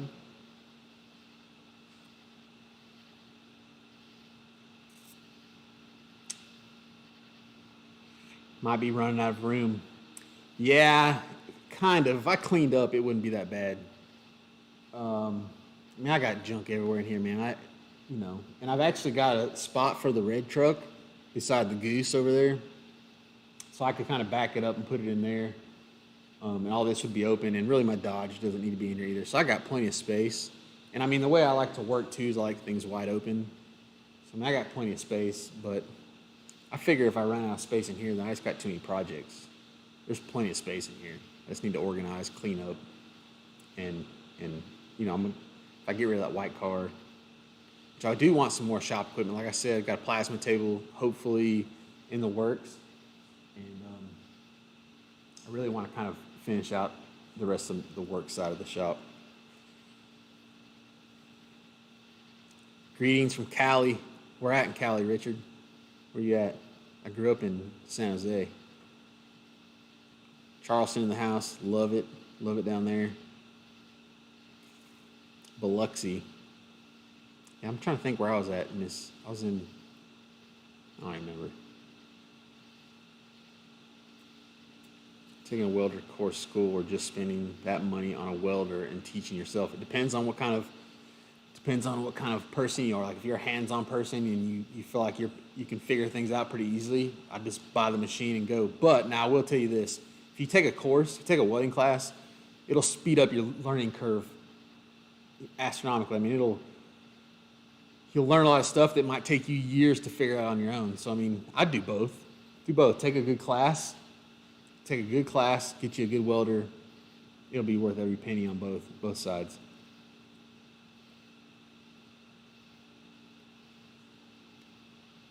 Jose, complete roll cage in an 85 Corvette. This is the deal, man. I get a lot of people hitting me up wanting me to do work, and I don't have the time for my own stuff. So I can't, as much as I want to help people out, I just can't do it. I had a buddy of mine that busted an intake that I welded up the other day, posted some pictures on Instagram of it. So I'll take in stuff like that, actually stretch some bars for a Harley, another friend of mine. So I do take in some stuff like that from friends, but as much as I would like to do it as a job, I don't know if I'd want to do it as a job, but if I had some help or whatever, it would be a different story. But right now, man, I don't have time to finish my own stuff. Los Angeles, yeah, I was up in, I was born and raised in Campbell, California, which is right outside of San Jose. Lived there till I was like 14, 13, and I moved out here. Stockton in the house, right on. I think I used to hang out at the Delta all the time. My grandpa had a house on the Delta. He was into power boats and stuff, so I got a lot of memories up there, Stockton area.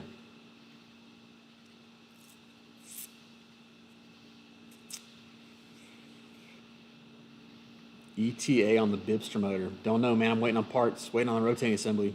They say it should be here the 7th, I think, is the last email I got. So maybe I'll see something in the next week.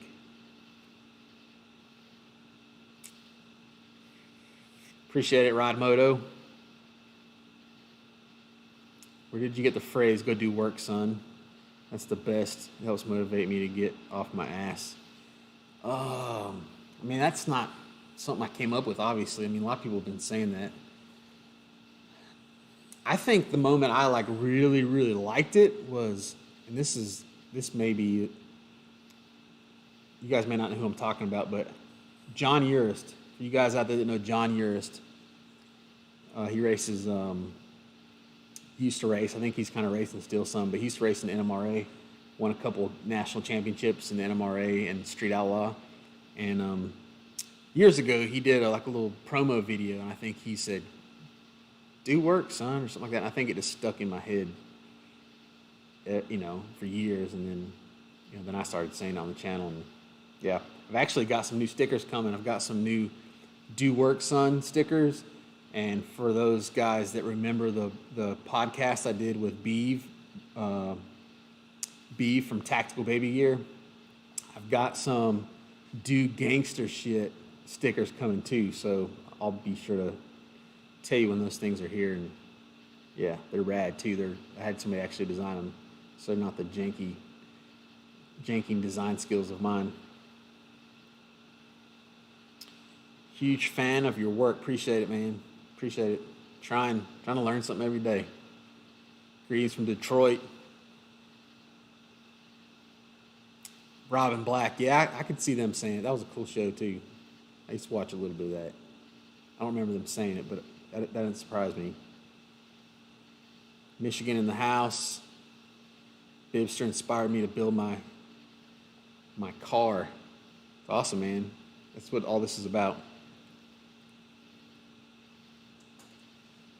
Dream car from front wheel drive to everybody wants to be a gangster. Everybody wants to be a gangster. Nobody wants to do gangster shit. So that's where that came from. It actually came from Jeb Greenstone. And I'm sure he didn't make it up. I'm sure that came from a movie or something, but he's the one that kind of put it in my head because that's what it is, man. Everybody wants to have gangster shit, but nobody wants to put in the work to get it. They want the nice cars and the boats and the houses and whatever, you name it. Everybody wants to be a gangster, but nobody wants to do gangster shit. So I made a sticker about it. I love that saying. I'm going to put it on the wall. Once I get the walls covered, I'm going to get somebody to come in here and put a big mural, or I might do it myself. It just says, do gangster shit. And that way when I walk in the door to come in here, if I'm kind of like, I'll see that and I'll be like, yep, do gangster shit.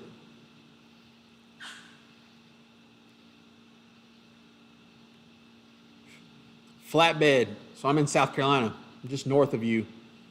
If you're in, I thought you were in Florida. Is that somebody else that reads that somewhere? Anyway, I'm in South Carolina.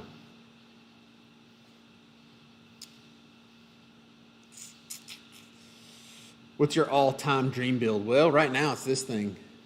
I've had this thing on my brain for a long time. And so, yeah, I'm just ready to get it done and get out and throw my hand up, kick around a little bit. It's my dream build. and then I'll move on to something else. Probably, I don't know. I really want a drop C10, so I'm sure that'll happen in the future if I ever get this one done.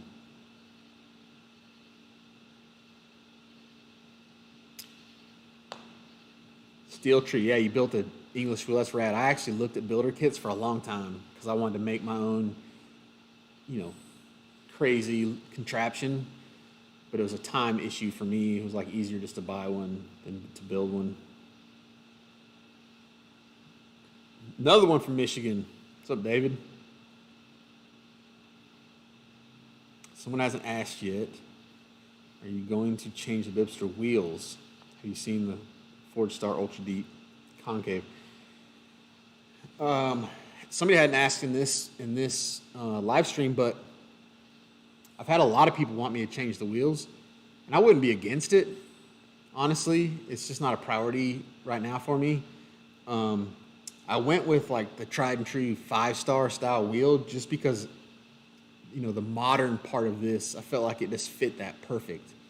I also just kind of bought the most budget wheel I could find because really I designed and built this whole car around those wheels. Like I literally bought the wheels before I had anything else, went and had tires put on it, and I wanted it to look like, like a Matchbox car or something, I wanted to look like overgrown. And so I literally went to the tire place and was like, hey, this is what I want. I want you to put these big tires on this one and these little tires on that one. And they did it, and I went to pick them up, and the guy at the tire place was like, what the hell are you doing? And it's hard to explain this thing to people. He just thought I was crazy. So then what I did is I would just stand those things up. I'd kind of stand them up, and I'd put the body in the center and kind of move them where I wanted it, where I could get the look that I was after. And then from then on, man, I just started connecting the dots. I started building the chassis, the suspension. So, that's the thing that's tough is that to stick with that look as far as how the tires kind of tuck into the rear section of this thing. It'd be hard to switch, but I wouldn't be against it if I had a wheel sponsor.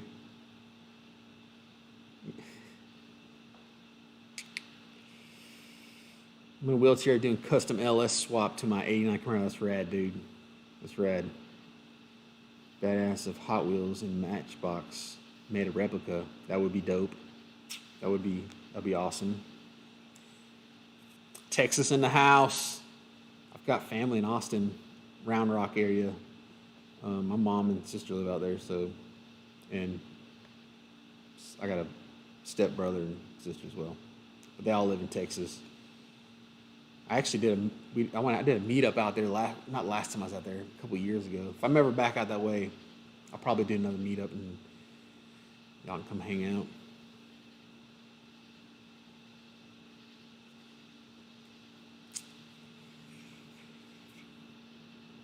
Been watching for years. Appreciate it.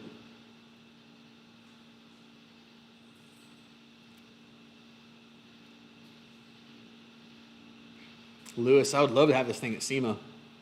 I think I could probably make it happen too. I know enough companies and people that I could probably make it happen. The problem is I need to get it kind of done. Nobody wants to commit to, a project being out there when it's not done because they're afraid that you're not going to get it finished in time or whatnot. So I think once it's closer to done and running and moving and actually looks like it could display well, I'll start kind of putting it out there to companies and see if I can get anybody interested.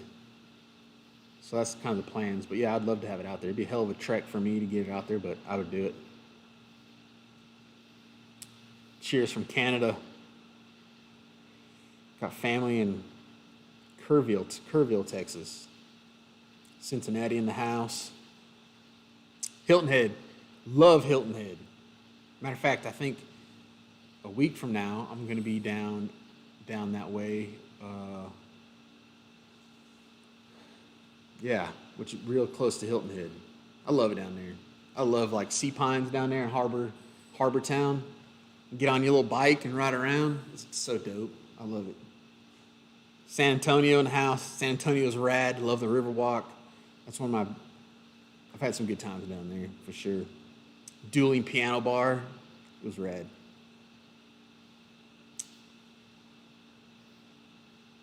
I'm in SC, man, but I'm not in Hilton Head. I'm like 4 hours from there because I'm up north.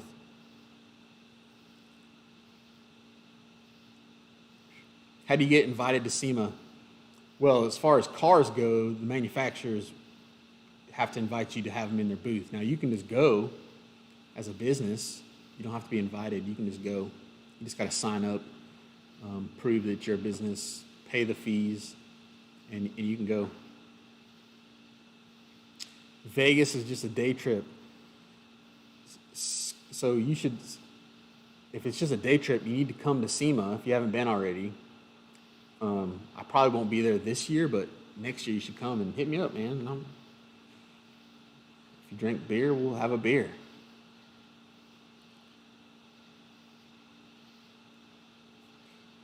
Puddin's in the house. What's up, man? Favorite Fab channel? I'll be yours, dude. Come on now. I'm stoked about the international. I'm ready for you to do something with that thing. That thing's dope. I almost bought one a while back because I really want to do an international build, but yeah, man. What's some other Fab channels I watch? You know, to be honest with you, there's not that many Fab channels out there. There might be a reason for that, maybe because people don't like to watch it. I don't know, but there's not any really hardcore Fab channels.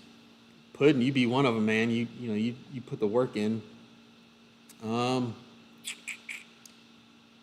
don't really watch any, to be honest with you. I'm trying to think. Yeah, I'd have to think on that. Nothing pops in my head right off the top of my head, right off the top. I do watch Turbo John. He's just kind of north of me, I think in North Carolina somewhere. I do watch his stuff occasionally.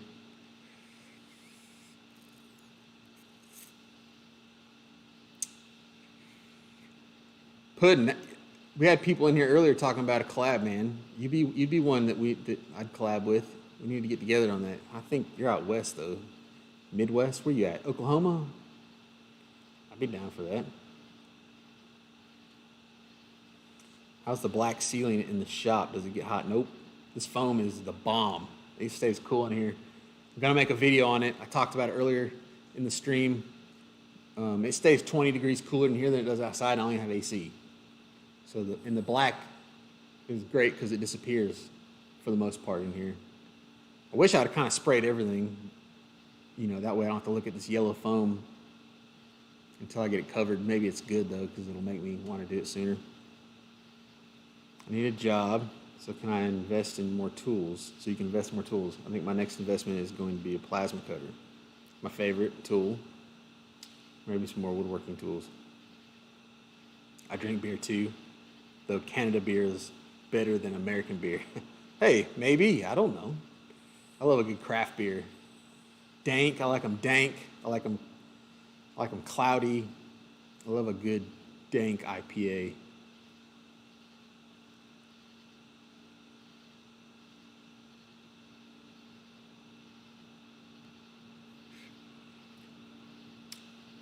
Shop looks legit.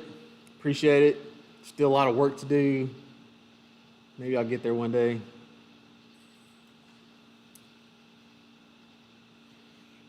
'73 Trans Am build series. That's a cool little ride.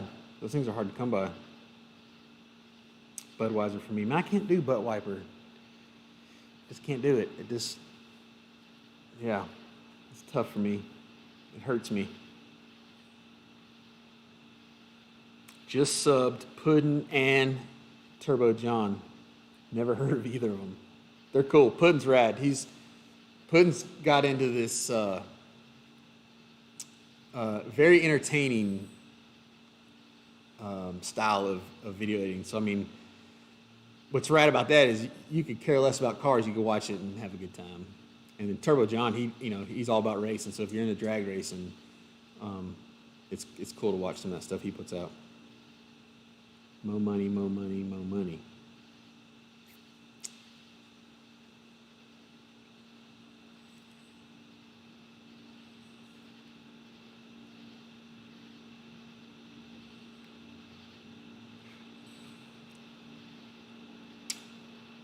All right, guys. Any other questions? Anything you want to bring up? Like I said, maybe we'll do these on Sundays.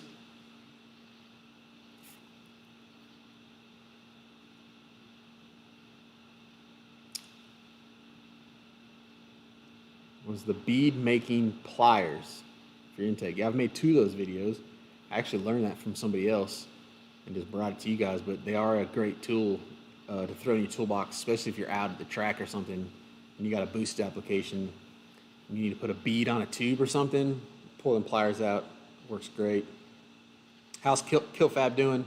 It's been slow, man. I kind of talked about it earlier, but you know, I'm one of those, I don't want to put out anything unless I'm 100% sold on it. And so I kind of struggle with the flannel a little bit, and then summer hit, so nobody needs a flannel in the summer. Gonna continue to work on it, but I got some stuff in the pipeline. I just haven't been pushing it real hard. It still kind of trickles along, but yeah, I got some new ideas that's not clothing related that I'm gonna bring to everybody. I think everybody's gonna like it, so it'll, you know, I'll kind of bring it back. Mega Squirt for Gen 2. Mega Squirt's rad. I've done a couple of their stuff. I did a single turbo build a long time ago with the original like Mega Squirt. You had to like solder the shit together. And then obviously this thing is Mega Squirt too. They don't call it Mega Squirt anymore, but the Bibster will be from the same guys, which are just right down the street from me. They're just right here in Georgia, which is cool. And they got a rad thing going on too, man. Those guys are like, that whole company was built from like the ground up, grassroots. I just like that kind of stuff. I like to support those kind of guys. Not that they're not all like that. I mean, I'm sure that Fuel Tech and all those guys did the same thing, but it's just something about having like an open source setup and you bring a community of people together to design and build and make things better. That's just rad to me.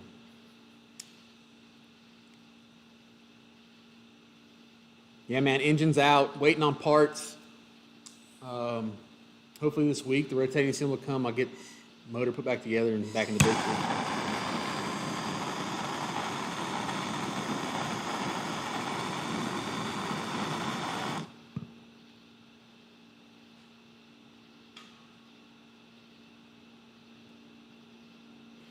So good.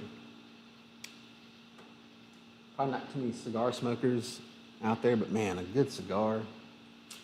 There's something about a good cigar.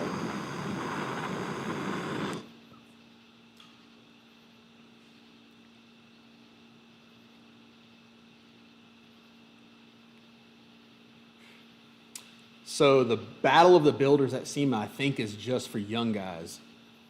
If I'm not mistaken. So no, I wouldn't do that. I mean, if there was something for it, I mean, hell, why not? But them guys do, I'm telling you, man, them guys do some killer work. I mean, I don't put myself to that level. Have you ever cycled the Bibster front end on YouTube? I have a long time ago. I had a lot of questions about it not working. So I did do a lot of that stuff, you know, fully actuated it and showed that it all worked properly and whatnot.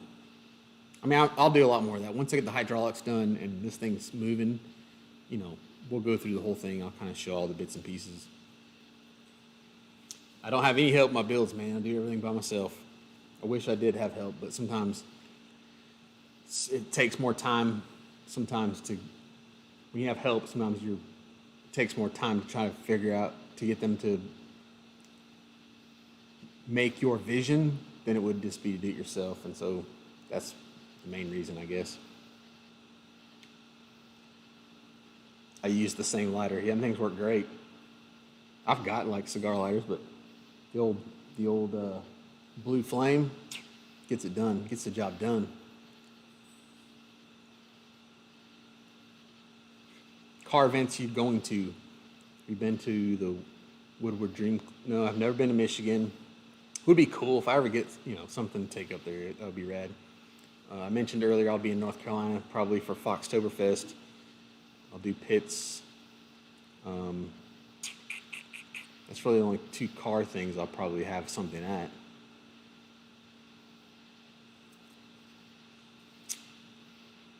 Young Guns. Okay, that's what it is. So the Young Guns is the young guys.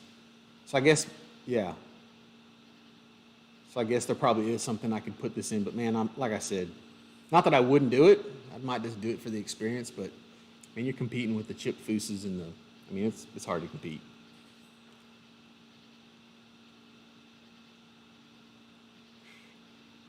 What's your racing background? I just grew up drag racing. We used to drive to the track every Friday night after we'd get out of school, and did a lot of. I was into sprint car racing and stuff when I lived in California, and it kind of just carried over out here. Out here in the South, sprint cars aren't really a thing. It's more of like a drag racing or like just regular dirt track racing. And so I migrated to drag racing. Always loved the technology behind it. So, and then I got to where what interested me was trying to go fast under the same rules as other people, which is really just creativity. And so I was like, man, you know, instead of racing, I should just be creative and build shit that I think is cool. And so that's kind of how I got to where I'm at.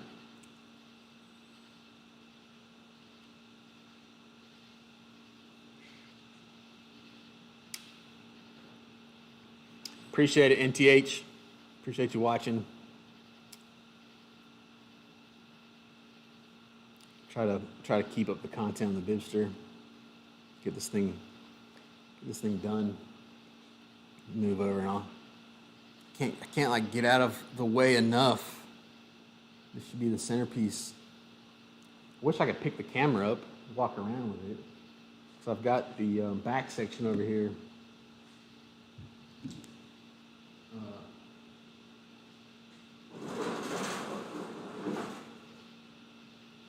A lot closer to done. So you've probably seen the videos where these panels were put in, tank stuff is all done. So now I'm just here wiring it,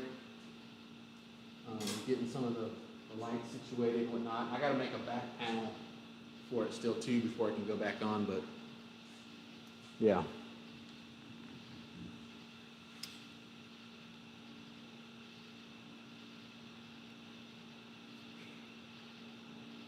Went to many sprint car races at San Jose Fairgrounds. So I grew up there, man. Me and my buddies used to love that. Every Saturday night, that's where we were at. Sprint car races at the exact place you're talking about, San Jose. Grew up as a big Howard Kading fan. For you guys who know who Howard Kading and all the Kading family is. I actually went to school with one of Brent Kading's sons for a couple years before I moved. But yeah, I mean, I love sprint car racing. They actually do it up here in Charlotte, and I've thought about going when like the World of Outlaws comes, but just never haven't made the trip. Huge fan though, huge fan.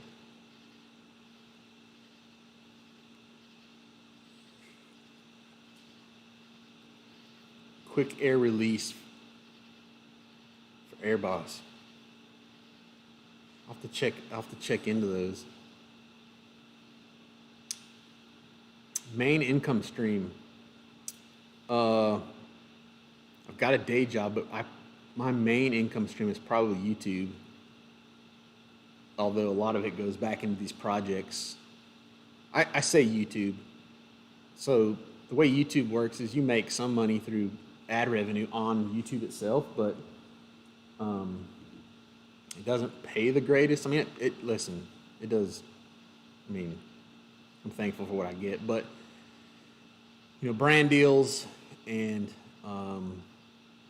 affiliate links. Like every time I do a Friday video, those are all affiliate links, and you know, if you guys click on those and buy something, I get, you know, Amazon pays me a little bit for each one, and so the combination of all of them makes it my main stream of income. But I just say YouTube because it's all tied to YouTube. If YouTube died tomorrow, the affiliate links wouldn't work, the brand deals wouldn't work, and so I'm at the mercy of YouTube. Paint or no paint on the Bibster? No paint, man. Like you see it is how it's going to stay. I'll clear it, shark hide that thing, and let it roll. It's going to be bare metal. I want you to see every mistake I made. I don't want to cover nothing up, you know. If I did a crappy weld, I want you to see it. If the panel's not smooth, I want you to see it. You know, I don't want to Bondo over it and paint it where you can't see it. When I bring this thing out, Yeah, see, I want you guys to pick it to death. Be like, either like, dude did a pretty good job, or dude didn't really do that great of a job when you see it in person. That's the kind of response I'm gonna get, but that's okay. That's what I want. I want to put it all out there. That's what this thing's about, is like my creativity and then showing some skill set. What's cool is just in this build, you can see my skill set change. It's like, you know, I've learned stuff, I've figured things out, and some of the early welds or different than the current weld, you know, whatever. You can kind of see progression in the build.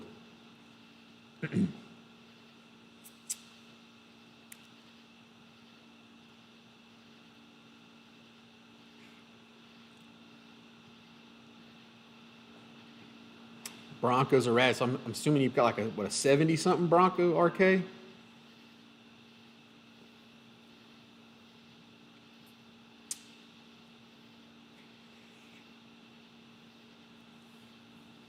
then Fabrication 101's got a 68 Bronco. Come on now. Like, those things are awesome.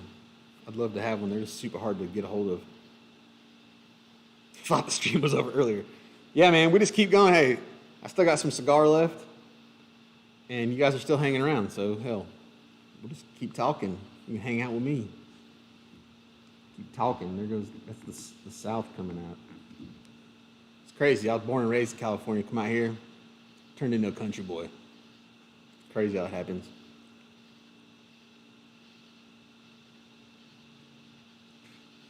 Do I use any design software like SolidWorks? No.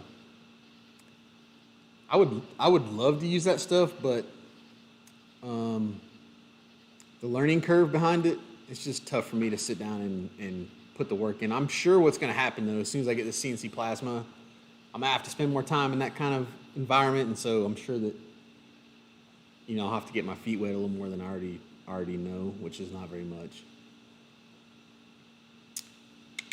1990, those are rad too. I'd actually thought about getting like a 90s Bronco style build as my, if I ever did like a trophy truck style something, I thought about like a 90s style Bronco.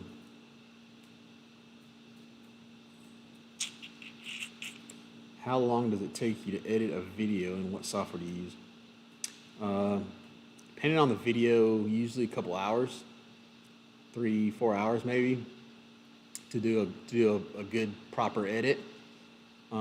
I've tried all kinds of software, including the really good stuff, and I just keep going back to this cheap software that I use because it's fast for me.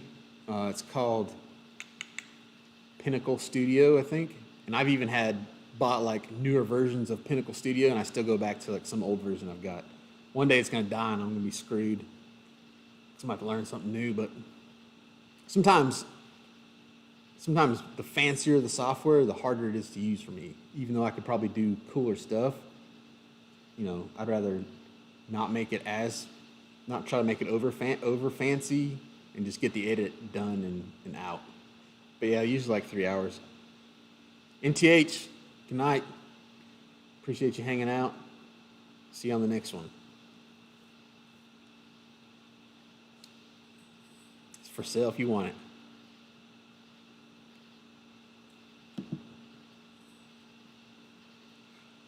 Thoughts on the F-150 Lightning EV. So as a car guy, it kind of hurts me to say that EV is the future, but if you've ever put your ass in a Tesla, you know, like a dual motor Tesla, it's the future, and it's a rad future. Them things are phenomenal. And I'm sure the trucks are going to be crazy. I mean, everything's going to get crazy with all this EV technology, especially when those hot rod guys start tinkering with them, you know, and changing shit that we shouldn't be changing. It's going to get rad. It's going to get crazy. I mean, when you got a car that from the factory will run 9s and has AC and 4 people can sit in it, I mean, how do you compete with that? And we're just getting started.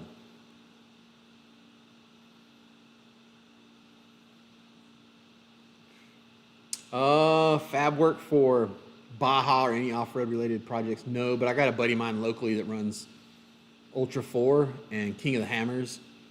And I've been around his stuff some, and I got a bunch of buddies that do rock crawling and stuff, so I've been around it enough to kind of see what goes into those vehicles. Haven't actually done any myself. I made a fan shroud a while back for a guy, but I mean, nothing too crazy.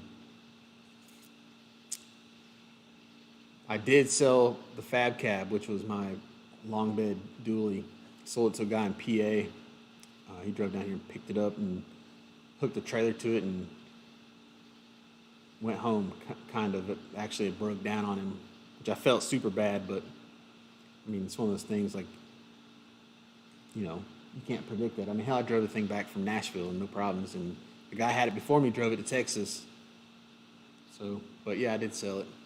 And I kind of hated it. I like that vehicle. I wish I would have just diesel swapped it and been done with it.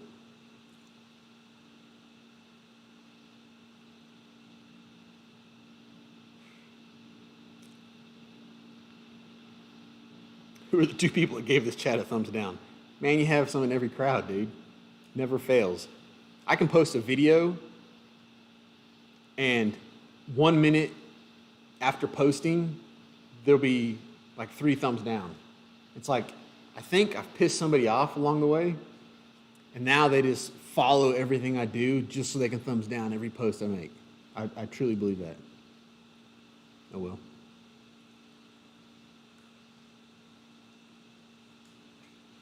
Ryan, I'd love to go to the Hammers, dude.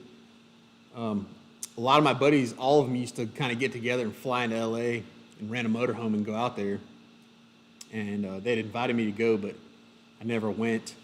And I don't even know if they go anymore, but yeah, that would be cool. I'd like to kind of see that. Saudi Arabia in the house, right on.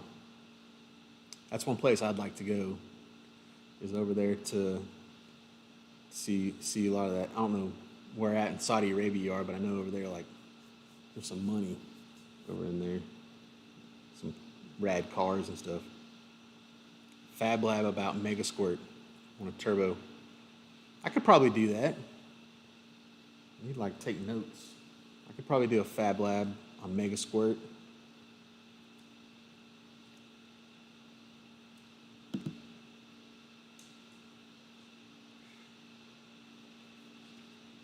It's up to 4 now.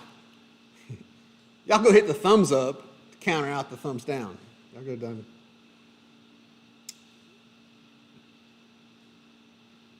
If I decide you got a pad to crash at, all right.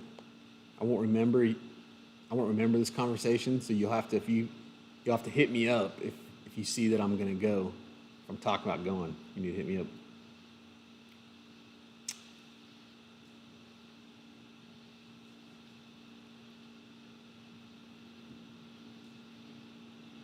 Donate time to help you with your builds.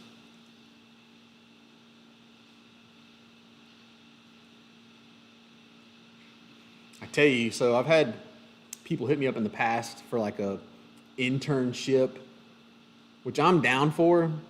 The problem with a lot of that though is that, you know, I want to help people, but I'm so particular about how I do things. Like, somebody would have to work with me for a long time for it to be time effective, because I would be, you know, I'd have to be kind of explaining my vision the entire time. I don't know, I guess I could put people on certain stuff, but it's just tough. It's tough. Appreciate the thumbs up, RK. We gotta outdo the thumbs down, right? I second the MS3 Fab Lab. I kind of make that happen. What would be cool is if I went down to their place, down to Mega Squirt, and it wouldn't even have to be a Fab Lab. Maybe I'll just do it as a regular video. But go down to their place, because obviously they're super knowledgeable about it, and you can kind of see behind the scenes. They got a cool little setup down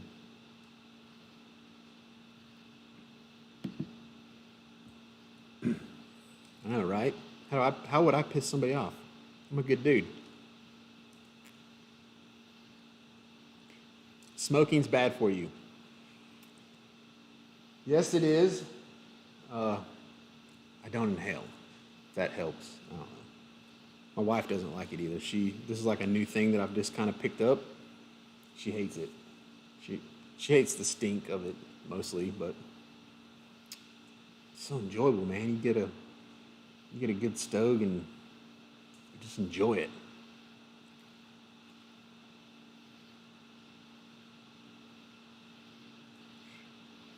David, appreciate you watching. What are we rocking now? Shoot, we're 2 hours. You guys are rad. 2 hours in. Catch you on the next one.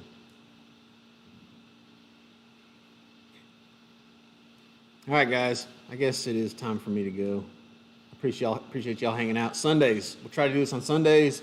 Tomorrow, Friday, full video around lunchtime. I got a pretty good tool for you. And then next week, I promise I'll get you some Bibster content. And yeah, we'll start doing some live streams more often. And if Puddin's still out there, we need to get together, dude. If I'm ever out that way, or if you're ever out this way, we'll go junkyard. You can show me the junkyard trolling for stuff.